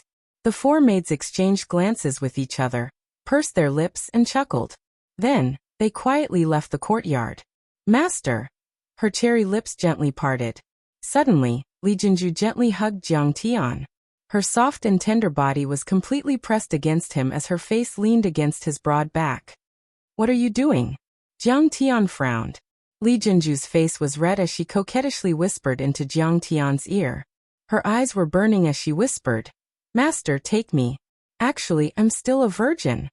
She understood that if she became Jiang Tian's woman, she would truly be hugging onto Jiang Tian's thick thigh and her status would rise again. She would not be a simple member of the Xingyueli family. She would be a peerless powerhouse who could even become an immortal or immortal. Jiang Tian turned his head and glanced at her. His eyes were as calm as an ancient well. In the cultivation space, Jiang Tian had seen all kinds of peerless beauties. Although Li Jinju was a goddess of the South Korean people, and was a peerless beauty, it was not enough to move Jiang Tian's heart. Moreover, Jiang Tian and Qing'er had a deep relationship. It was as if they were one person, and there was no way a third party could come between them. Li Jinju did not dare to look at Jiang Tian. She lowered her eyes, and her clear and beautiful eyes were covered with a dense mist. Her entire body was as gentle as water as she coquettishly said, "Master, you can rest assured that I will not compete with your wife for affection. I don't need it." Jiang Tian lazily closed his eyes and lightly said, "If you want to stay by my side for a long time, then don't have such thoughts. He really is a wife-doting demon. I am tempting him like this and he is actually unmoved." Li Jinju's tender body slightly stiffened as a trace of gloominess flashed across her face. Although she was disappointed, she admired Jiang Tian even more, and was even more envious of Zhao Xueqing. She smiled awkwardly and continued to gently wipe Jiang Tian's body. "Master, you fought in the morning, so you should rest in the afternoon, right? Lord Tan's lineage has fallen for a long time. It won't be in a short time. Rest? Haha. How can killing these few bastards waste any of my power?" Jiang Tian opened his eyes. A trace of disdain flashed across his face. "Get the car ready. We will climb Snow Mountain in the afternoon. Don't worry, none of those Japanese bastards will get away. Yes, with Master Kang's strength, how could the Japanese be your match?" Li Jinju smiled and reported the situation of the experts of Snow Peak Mountain in a flattering and fawning manner. After listening, Jiang Tian slowly closed his eyes, sat cross-legged, and silently cultivated. The path of cultivation was long and arduous. Since Jiang Tian's rebirth, although he had rarely met a worthy opponent, he still respected cultivation, and did not dare to slack off for even a day. Li Jinju no longer dared to wipe Jiang Tian's body. Her tiny toes quivered slightly as she looked at Jiang Tian quietly. She looked at Jiang Tian's handsome face with her limpid eyes, and for a moment, she was mesmerized. Motherfucker. What's wrong with Li Hiyu? Why isn't he picking up the phone? His secretary said that the previous cooperation framework is invalid. What's the point of working for the past few months? On the mountain path of Snow Mountain, Yuan Ning furrowed her brows and said angrily. She did not have the elegance of a lady from a wealthy family. Li Zirong's approval of the project in the morning had reassured Yuan Ning, and she had high hopes. However, the Star Moon Group did not approve of it. They even said that there would be a major change in the board of directors, and asked her to wait for the notice. What nonsense! The two's trip to South Korea was fruitless. Yuan Ning was extremely depressed, which was why Chen Jiafu suggested that the two of them come to Snow Mountain to relax. Snow Mountain was located 30 kilometers away from the outskirts of Seoul. The majestic mountains pierced through the clouds, and the snow on the peaks did not melt all year round. It gave off a holy and solemn feeling. Everyone in South Korea knew that Seoul was the sacred mountain of the country, the Mother Mountain. Legend had it that the revered Tanjung lived in seclusion on Snow Mountain. Tanjung was the god of creation, a saint, and an immortal in the hearts of the people. It was rumored that the descendants of Tanjung had the ability to ride the clouds, turn reeds into swords, fly in the sky, and turn stones into gold. At the peak of Snow Mountain, there was a huge palace called Tanjung Palace. It was built for the sake of Tanjung's family. A disciple of Lord Tanjuan's line was guarding the main hall, pointing out the right path for the world. Every day, countless believers would come from all over the world to make a pilgrimage. Bronze statues of Tanjung and his descendants were enshrined in Tanjung Palace. There were tourists and local residents on the path up the mountain. However, Yuan Ning was not in the mood to enjoy the scenery. She was part of the elite class in Wuxia, and her life was smooth sailing. However, in South Korea, she had faced countless obstacles and had tasted countless humiliation and defeat. Xiaoning, don't worry. The other party did not say that they are dead. We will make them cooperate with us. Chen Jiafu passed a bottle of Montez water to Yuan Ning, and consoled her with a smile. Bullshit. You don't have a plan. Yuan Ning said impatiently as she gulped down a mouthful of water. Chen Jiafu could only sigh helplessly. Oh my God! What a handsome appa! His legs are so long. Look at him. His clothes are so thin. He is not afraid of the cold at all. Suddenly, Yuan Ning heard a burst of cheers. He saw a few young girls in front of him pointing at a man and a woman on the mountain path, their faces filled with excitement. Tisk, it's not a bad idea to pick up a handsome guy. Yuan Ning smiled and chased after the couple. Damn, don't I have any sense of presence? Chen Jiafu was on the verge of tears. Appa, can I have your number? Yuan Ning looked at the man's back, which was also extremely tall and imposing. He patted him on the shoulder and said with a smile, Why are you leaving your phone number? You only know how to chase after handsome guys every day. Have you thrown your face overseas? Jiang Tian turned his head and frowned. Oh Jiang Tian, it's you. Yuan Ning's smile froze. She did not expect to meet Jiang Tian. She then smiled casually. Are you here for sightseeing? Then you have made the right choice. I can be your tour guide. I have been to this place at least 8 times. She is annoyed with Chen Jiafu, but she has a good impression of Jiang Tian. For some reason, Dong Xuebing has a strange charm, and she feels comfortable when she is close to him. Of course, she does not expect anything to happen between her and Jiang Tian. At least he can be her playmate. Oh, I have a South Korean local with me. Jiang Tian pointed at Li Jinju, who was wearing a mountaineering suit and looking energetic, with a cold expression on his face. Li Jinju held onto Jiang Tian's arm and looked at Yuan Ning with hostility.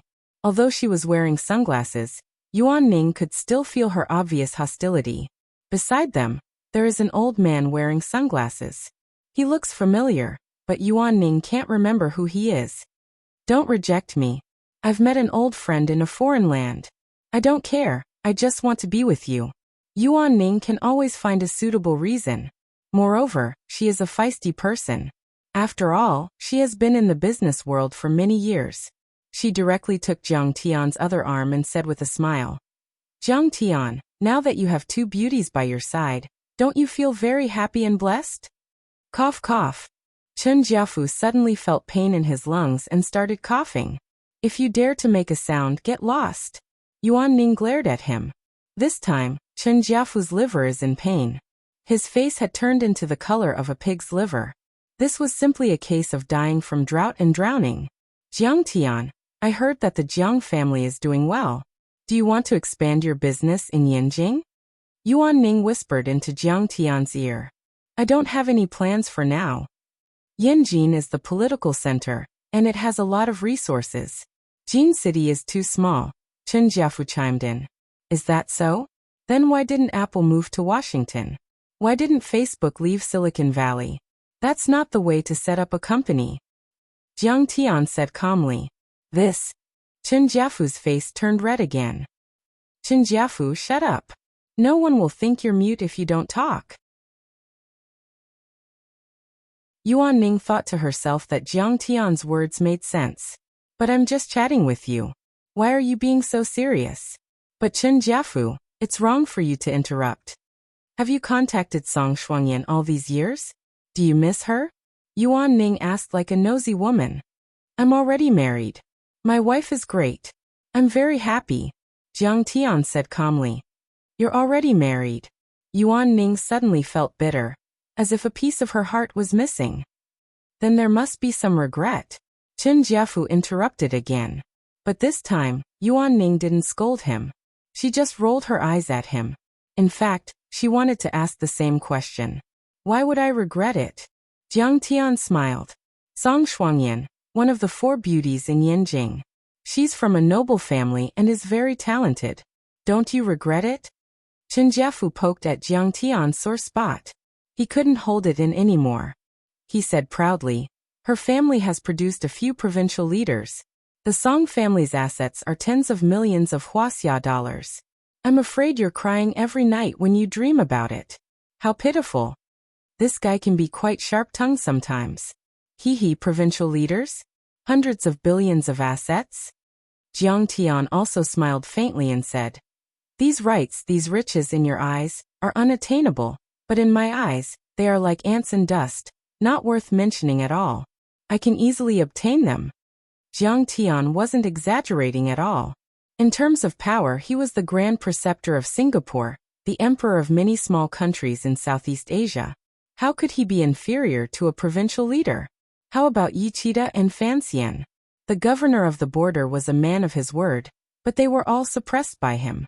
During this period of time, the two of them had repeatedly asked Secretary Yu to pass on a message to him, but he couldn't be bothered. How about Qiao Shixiang? An important minister of the country, a pillar of the country, he was on the same level as him. How about Li Xianlong?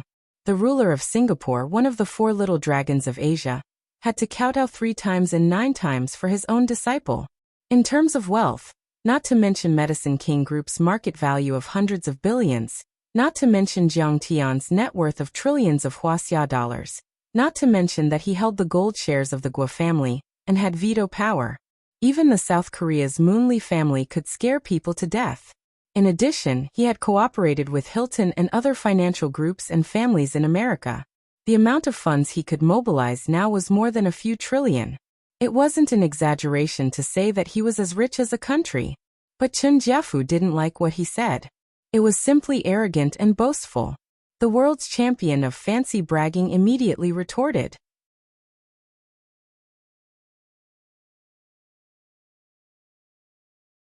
Chapter 367. What the? Chen Jiafu was stunned by Jiang Tian's casual attitude, but then he shook his head in disdain and said, Jiang Tian, I know you're the crown prince of the Jiang family, but you don't have to brag like that. Yes, that's right. Now the Medicine King Group has assets of hundreds of billions, and it's the first share of Huaxia's pharmaceutical enterprises. It's amazing. When it came to business management, Chen Jiafu was very good at talking about it. After all, he was an entrepreneurial elite from Silicon Valley, a rising star of wealth. But rapid expansion of a company's assets will only happen at the startup stage. Then it will enter a period of stable development, and finally a period of bottleneck and decline. Now the Medicine King Group's development in Huaxia has hit the ceiling, because the market is so big. If you want to build another Medicine King Group, I'm afraid you'll need at least 30 years of intensive cultivation. His words were reasonable and pointed to the heart of the matter. And the Chinese medicine industry in which the Medicine King Group is in is a traditional industry, or even a sunset industry. It doesn't have the gene of fission growth. He suddenly had an idea and said with a smile, if you're willing to cooperate with us, you'll have the gene of the internet. Maybe you can fight your way out. You're from the Giant Egg Network? What's your name? Jiang Tian suddenly stared at him and asked in surprise. Well, I'm Chen Jiafu, the founder of the Giant Egg Network. Seeing the shock on Jiang Tian's face, Chen Jiafu showed a trace of pride and said proudly, now it's in the top 3 of Huaxia's e-commerce enterprises. Oh, Jiang Tian nodded and didn't say anything else. The Giant Egg Network. He was very impressed. In 2012, the Giant Egg Network and the Medicine King Group almost fell at the same time. The founder, Chen Jiafu, also committed suicide by burning gas. At that time, before Jiang Tian committed suicide, he drank a lot of wine on the 1,000-foot cliff. He even drank a cup of wine to this guide on the Yellow Springs Road. In fact, he didn't know Chen Jiafu. It was just that this guy committed suicide before Jiang Tian, so it was quite fate. Of course, the destruction of the Giant Egg Net had nothing to do with the Medicine King Group. Instead, it was because the 3C business was taken over by Shijing Shopping and a few other giants. In the end, the capital chain was broken, and the performance VM agreement he signed with the major shareholder of the venture capital caused him to bear a huge amount of debt. He left a message on Weibo. Yes, I love you, I don't regret it, and I respect the ending of the story. Then he turned on the gas and committed suicide. Jiang Tian looked at his high-spirited appearance and felt a trace of sadness in his heart. Who would have thought that he would commit suicide in just 3 years? However, everyone had their own destiny, and Jiang Tian was too lazy to intervene in Chen Jiafu's life. Jiang Tian, do you want to cooperate or not? Think about it. Chen Jiafu once again rambled on about the advantages of the Dome Net. First of all, the Medicine King Group is not a traditional company, but a high-tech company.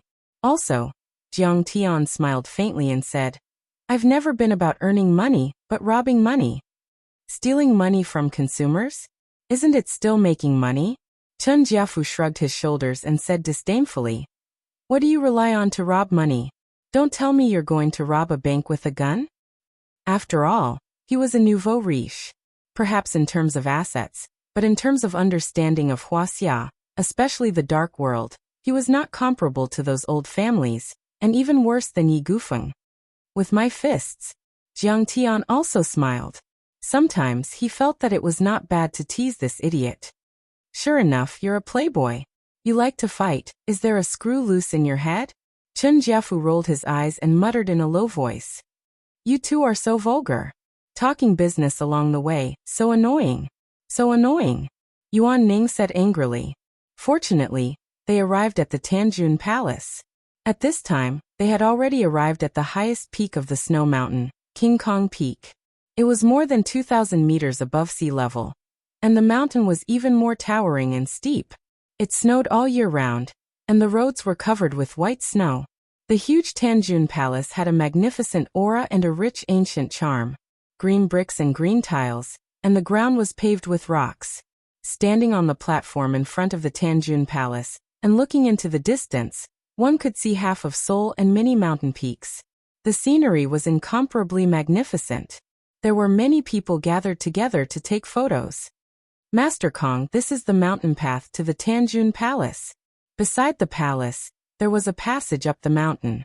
Li Jianxi pointed and said, The Tanjun Palace was the place of worship for the people of South Korea, and the Tanjun Palace was the residence of the cultivators of the Tanjun lineage.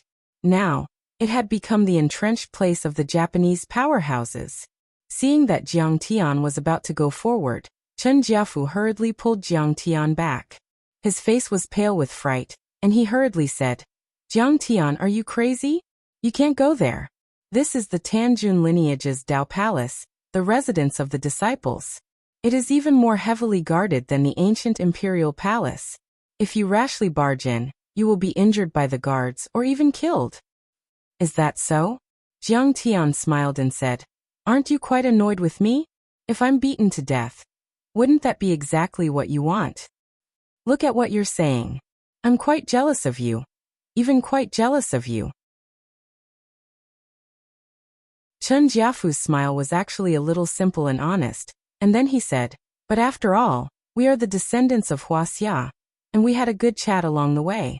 I can't just watch you die, right?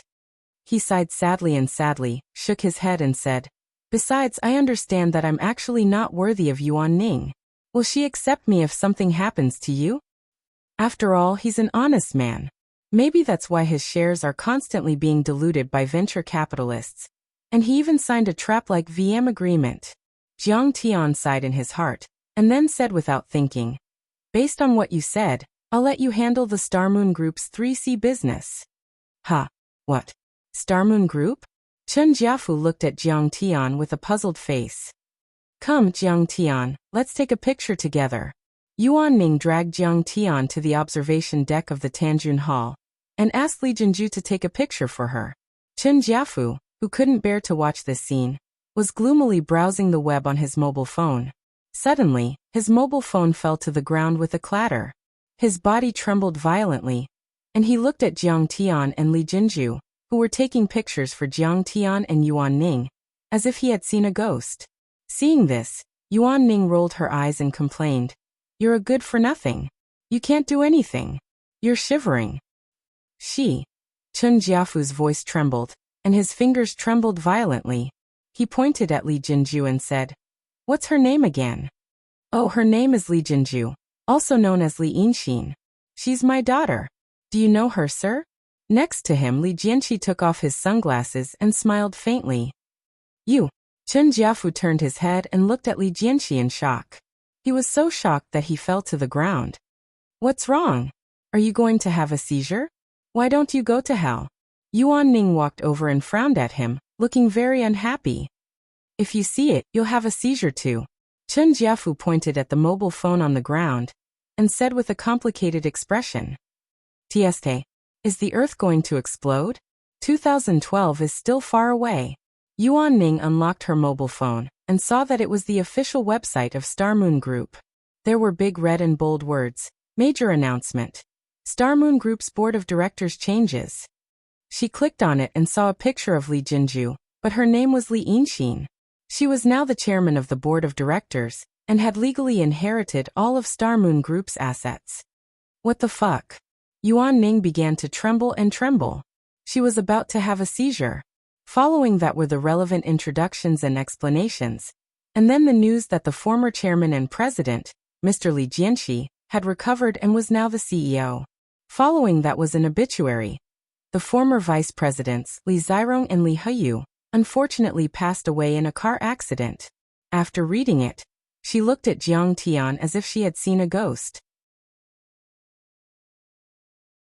If I remember correctly, Li Jinju, she's your servant? That's right. Li Jinju smiled naturally. Beside her, Li Jianxi also nodded. He even looked very proud of himself. If Song Shuangyan knew about this, she would probably regret it to death. Chen Jiafu mumbled with a dull gaze. Yes, of course. He should really have $1 trillion. Yuan Ning looked dazed. This time, Yuan Ning nodded with Chen Jiafu. Surprisingly, they had the same opinion. Don't tell anyone about this. I'll set up a trap for Yanjing in the future. Jiang Tian smiled bitterly. Some things could not be hidden even if he wanted to. It was too coincidental, and the world was too small. Understood. We understand. The two of them nodded together like chickens pecking at rice. They looked at Jiang Tian with a very different gaze. There was some shock, some reverence, some fear, and some confusion.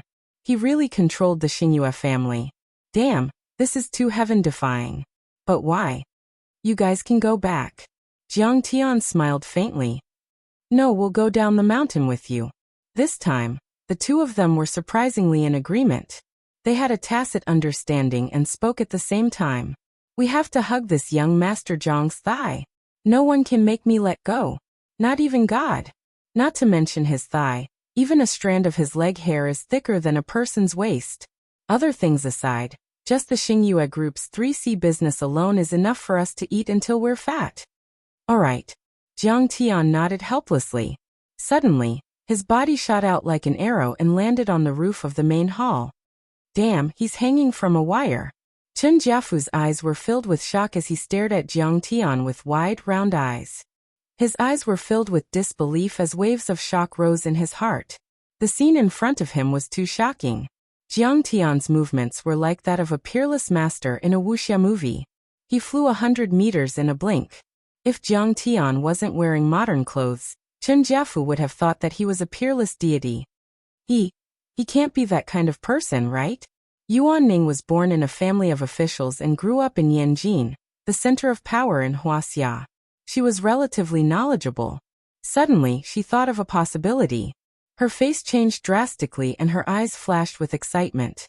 Li Jianxi and his daughter, as well as Chen Jiafu and Yuan Ning, all stared at Jiang Tian as if they were looking at a god. He looked down at the gate of Lord Tan's Taoist palace in the back of the mountain, and roared like a thunderclap. Japanese bastard, come out and die. The next second, the gate collapsed.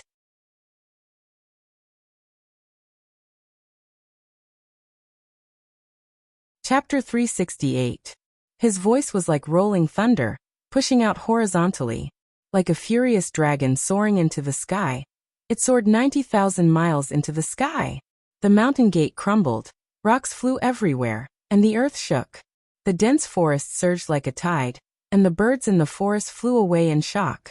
For a moment, all the tourists stared at the tall figure standing proudly in the main hall. Their eyes were filled with shock. Behind the snow mountain, on the cliff behind the many palaces, there were many men in black standing outside a cave. All of them were armed with guns and katanas. Their auras were fierce, and their eyes were fierce, as if they were fiends. They were the elites of the Yamaguchi Gumi and Yamaguchi Kai. They could do whatever they wanted in Japan, but they didn't even dare to breathe loudly in this place. That was because this cave was the headquarters of the Ampei family, the Grand Onmyoji who controlled the entire upper-class society of South Korea. Those who could enter were all peerless overlords. Any one of them could be compared to the president of the Yamaguchi Gumi, and the Inagawakai. In the dark cave, a few white lanterns in Japanese style hung on the wall, emitting a faint light. Under the dim light, the entire cave was filled with a faint blood color. The stench of decay was extremely thick, and it filled the mouth and nose, making it difficult for people to breathe. An old man wearing a black crown and a loose robe with a wide belt sat on a protruding mountain rock at the head of the table. He let the wind blow and the snow flutter, and his gaze was cold as he stared at the rolling blood mist in front of him. The cloud of blood mist was tumbling, and like a holographic 3D projection, it displayed many vivid images. It was the scene of Jiang Tian killing Li Zirong and the other traitors of the Xingyue Li family. Under his command were many Japanese ninjas and kendo masters. There were dozens of these ninjas. Some of them were as violent as lions and tigers, some were as heavy as mountains, and some were as light as the clouds in the sky. Most of them were famous chunin in Japan, and one of them was even a jonin.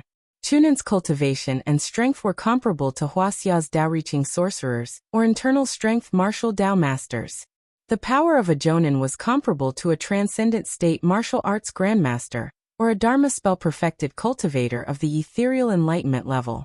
As for those kendo masters, each of them held the hilts of their katanas at their waists as they knelt on the ground with their backs ramrod straight. Their eyes were bursting with light, and they were like treasured swords that had been unsheathed, emitting a biting cold murderous aura that was unstoppable. Although the old man at the head of the table was already 80 years old, his teeth had all fallen out, and he looked like he was about to die. However, many ninjas and kendo masters did not dare to show the slightest disrespect to him. They all stared at this scene with reverence. This old man was a famous onmyoji in Kyushu, the former president of the Sakura Society's Kyushu branch, and the current president of South Korea, Onpei Clear Kong. Whoosh! When the bloody scene ended, the chest of the old man with the tall black hat caved in. His shriveled mouth twitched and sucked all the blood mist into his mouth like a whale sucking in water. Mr. Onpei is indeed powerful. He is like a deity from the heavens. All the experts looked at the old man in the loose robe with reverence, their faces full of fear and apprehension. Master, who is this man? How can he be so powerful? Is he also a grand onmyoji? Nobuo Nagasawa, the president of the Yamaguchi-gumi, furrowed his brows and asked in confusion. The Yamaguchi-gumi used to be in the Kyushu region. However, as the president of the Yamaguchi-gumi, he had been ordered by the leaders of the Sakura Society to expand his territory in South Korea. He had almost gained control of the entire underground world in South Korea. In the past, he had acted as a businessman, investor, and president of a large business association. In Seoul, he was able to drink and chat with the mayor. Onpei Clear Kong's wrinkled face turned serious as he said with a hoarse voice, "This is not a spell. This isn't a spell. It's the chi condensation weapon of Huaxia's martial arts. He is a grandmaster from Wuxia and has already reached the transcendent state." What? A grandmaster? Many people were shocked and couldn't believe their eyes. I have heard that it is extremely difficult to cultivate in Wuxia. Normally, one could only reach the internal force level at the age of 40. This young man is very young. Maybe he is a new grandmaster. Onpei Qingkong snorted. But it doesn't matter. Grandmasters are powerful, but I have mastered the blood poison divine art. Not to mention a young grandmaster who has just reached the transcendent state. I can even defeat a living fossil like Wang Chongyan. Unfortunately, he is already dead. Anger and resentment flashed in his eyes. 10 years ago, Onpei Clear Kong had a duel with Wang Chongyan in Jeju Island, and was wounded by Wang Chongyan's fist of 6 paths of reincarnation. Therefore, he stayed at the back of Snow Mountain and controlled Lord Tanjuan's lineage. He cultivated diligently and comprehended some secret techniques from Wang Chongyan's Nanyang sorcery. He combined them with the Japanese yin-yang art, and created the blood poison divine technique. He thought that he could at least defeat the peak transcendent state overlords in Wuxia. This young man was so young that he must have reached the initial transcendent state. What was there to be afraid of? Initial transcendent state? Then we can kill him. Yet Lord Onpei doesn't even need to do anything. We are enough. I haven't killed a grandmaster in Wuxia for a long time. My katana is thirsty for blood. There is no grandmaster in Wuxia. Humph, he is just a sick man in East Asia. That's right. If the Americans didn't drop the atomic bomb, Wuxia would have become our country, and the people of Wuxia would have become our slaves. For a time, many ninjas and kendo experts were eager to fight, their spittle flying everywhere. They were eager to give it a try, and their killing intent soared. They were all members of the Cherry Blossom Society and had been influenced by militarism. They were extreme nationalists who couldn't accept the defeat of World War II. Moreover, they despised and hated Wuxia, a country that had brought them endless setbacks and setbacks. They had been dreaming of making a comeback and taking over Wuxia. Well, we have a common enemy. What's there to worry about? The day is just around the corner. Pei Qing Kong nodded lightly when he saw this, and his withered face was filled with gratification. Just as everyone was talking at the same time, suddenly, a berserk aura swept over. It was as if grenades were exploding one after another beside everyone's ears, followed by thunderclaps. Come out and face your death, you Japanese bastard. Bang. A genin who was shouting anxiously rolled his eyes and bled from his orifices. His body stiffened and fell to the ground on his back. He was actually shaken to death by Jiang Tian's demonic dragon roar. Jiang Tian stood in the main hall with his hands in his pockets, looking down at a group of tigers and wolves who had surrounded him. Tanjuan's branch had been completely occupied by the Cherry Blossom Society. There were ninjas, kendo masters, and many members of the Yamaguchi-gumi. They were all elites who could fight against 100 people.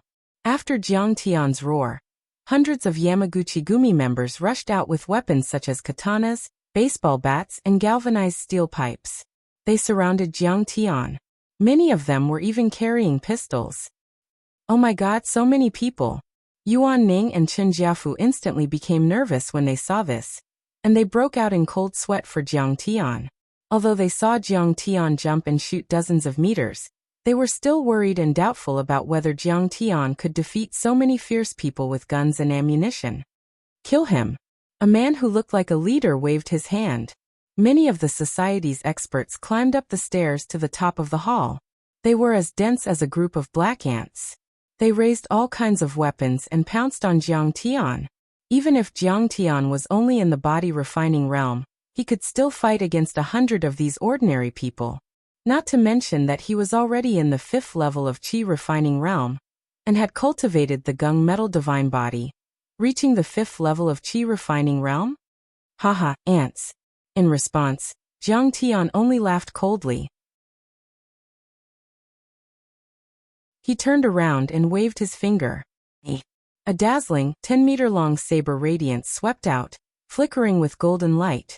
The golden blade aura swept in all directions like a rotating galaxy, forming a circle with a radius of 10 meters. Blood spurted out, and waves of blood rolled and surged like a tide.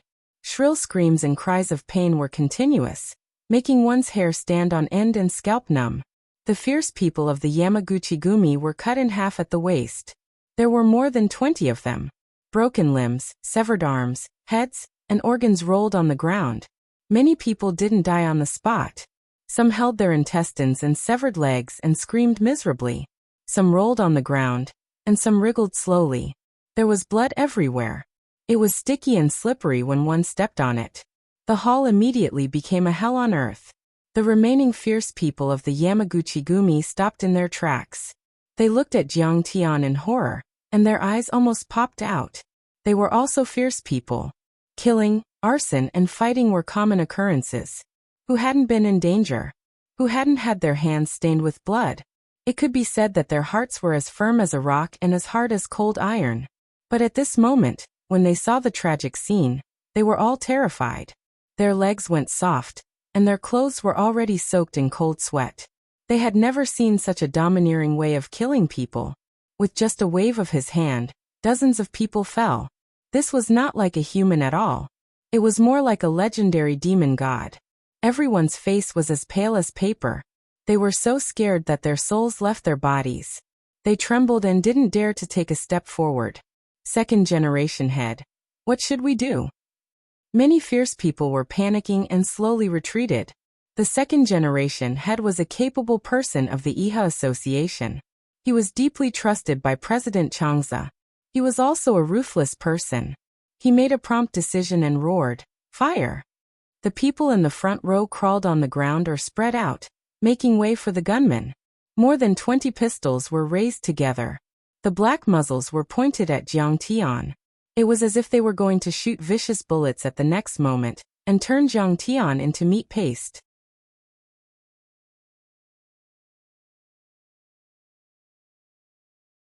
Chapter 369. Jiang Tian, be careful.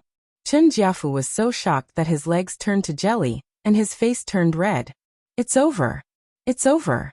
Jiang Tian is finished. Yuan Ning covered her eyes, not daring to watch the tragic scene that was about to unfold.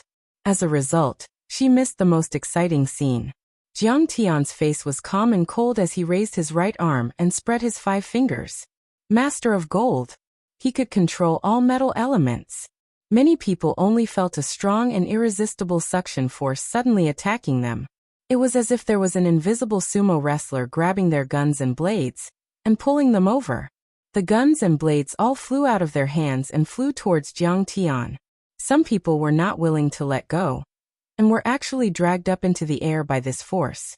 Jiang Tian waved his hand, and the guns and swords shot back at them like a gust of wind. Jiang Tian could control the metal elements. That was the power of the heavenly Tao.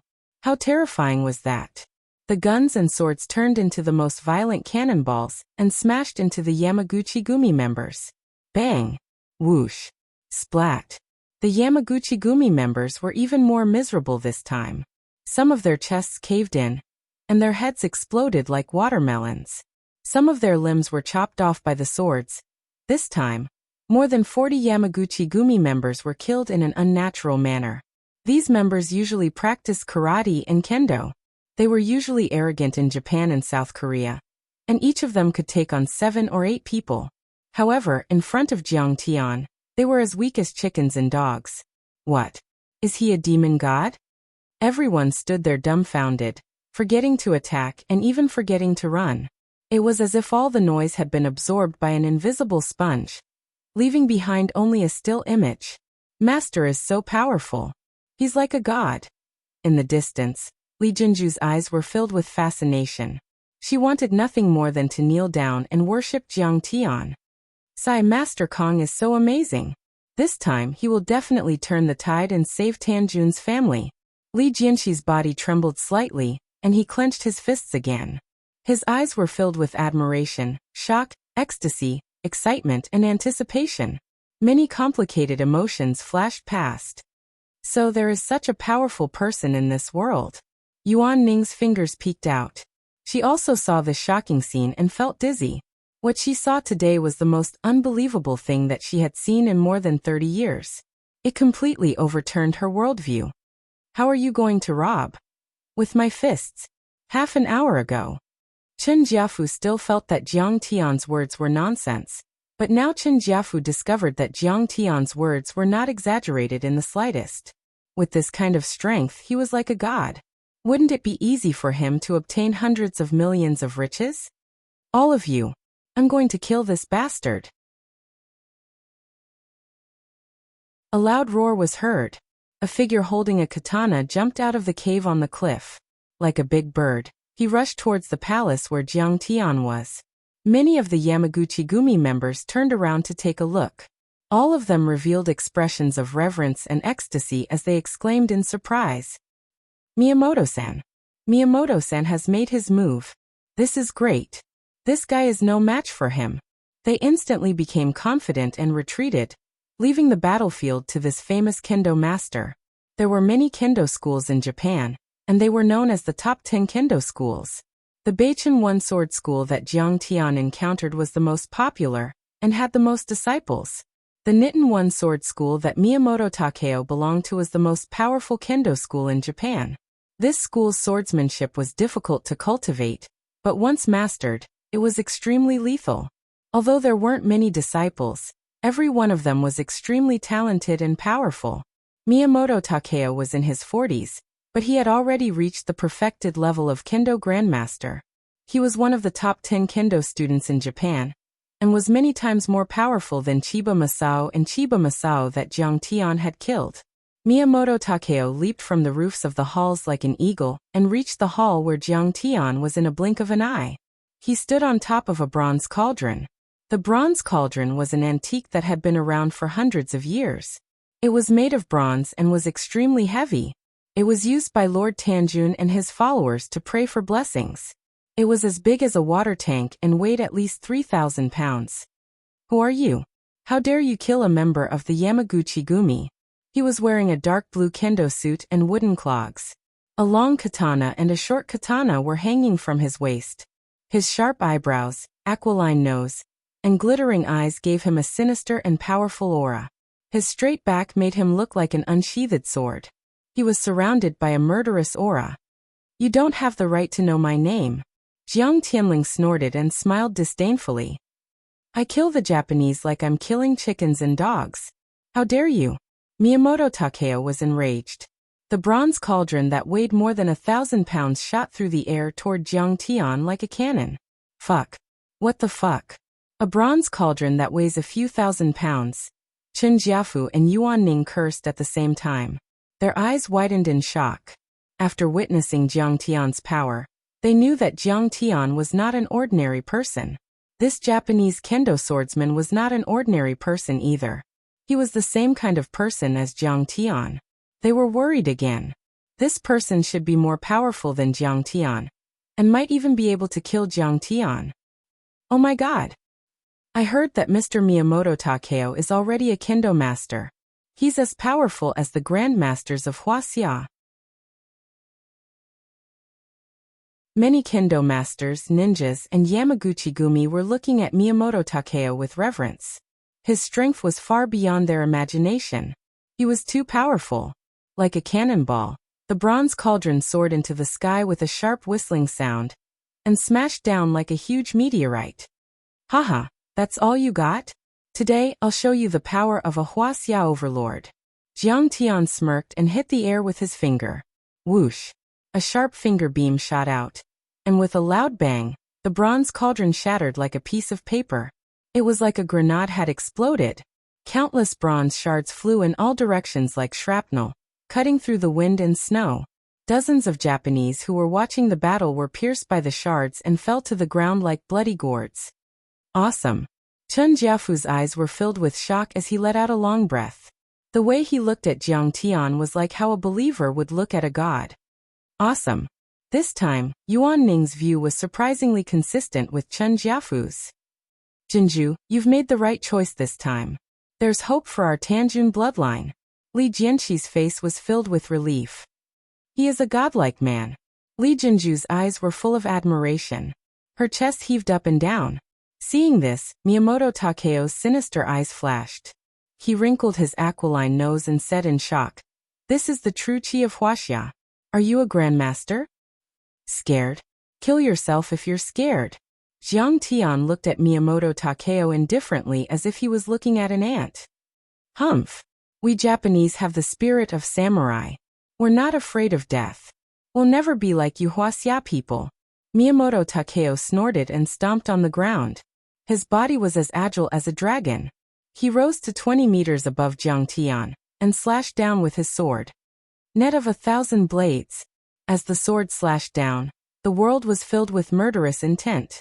Rays of sharp blade aura connected with each other, and formed a net. It covered 20 meters of space and slashed down at Jiang Tian. Net of 1,000 blades. Too powerful. One blade can cut through metal, not to mention 10,000 blades. Even if this kid is made of iron, he will be smashed into meat paste. A group of people exclaimed in shock. They admired Miyamoto Takeo, and thought that Jiang Tian was dead meat this time. Among the elites guarding Tanjuan's family, Chen Fan was the strongest. Other than Anpei Qingkong, no one was more powerful than Miyamoto Takeo in terms of combat power. Child's play. Do you Japanese martial artists only have this kind of rubbish? Jiang Tian smirked. Miyamoto Takeo was so angry that he wanted to yell at Chen Fan. But in the next second, his face was filled with shock. Jiang Tianxin reached out and grabbed the 10,000 blades net with his bare hands. It was as if he was tearing apart a piece of cloth. Crash. With a loud sound, the many blade lights all shattered, turning into a mass of chaotic aura, and exploding one after another. How is this possible? Miyamoto Takeo's eyes widened as if he had seen a ghost in broad daylight. He staggered and almost fell to the ground. Each of his net of 1,000 blades was extremely sharp and could split a small car in half. There were so many of them, but this kid could tear them apart with his bare hands. Was he still human? If this is all you have, then stop wasting my time. It's time to end this. Jiang Tian stomped his feet and floated in the air. He closed in on Miyamoto Takeo with his hands behind his back. This man is a demon. Let's not talk about justice. Let's attack him together. Miyamoto Takeo shouted and pounced on Jiang Tian. He is a monster. Let's slay him together. Many Japanese kendo and ninjutsu masters leaped up and attacked Jiang Tian together. Ghost Shadow 9 kills. An intermediate-level ninja, Takeda Nagafu, covered his face with a mask. His aura was as dark as a viper's. He formed a series of hand seals with both of his hands. His body suddenly split into 9 figures, each with different postures and moves. They charged at Jiang Tian from all directions. Bang! Jiang Tian didn't dodge at all. He punched one of the figures in the chest. How did you find out my real body? Takeda Nagafu spat out a mouthful of blood and fell to the ground. He looked at Jiang Tian in disbelief. Bang! Jiang Tian didn't care about him at all. He stomped his foot down from the sky and turned his chest into meat paste. Then he rose into the air again. Poor Takeda Nagafu died with his eyes wide open. Even in the end, he couldn't figure out how Jiang Tian could tell the difference between his real body and his clone. After that, Jiang Tian started to take the initiative to attack, and he attacked repeatedly. He was like a peerless swordsman who killed people with every step he took, and he reaped the lives of many ninjas and sword experts at will. You're tuning in to the Li Mei's Wuxia Whispers YouTube channel. We're so grateful for your support, and don't forget to subscribe to join us on this incredible journey through captivating stories. Your generosity through donations truly makes a world of difference, as it's the primary source of revenue that allows me to expand and enhance this channel for you. Thank you from the bottom of my heart for being a part of this adventure.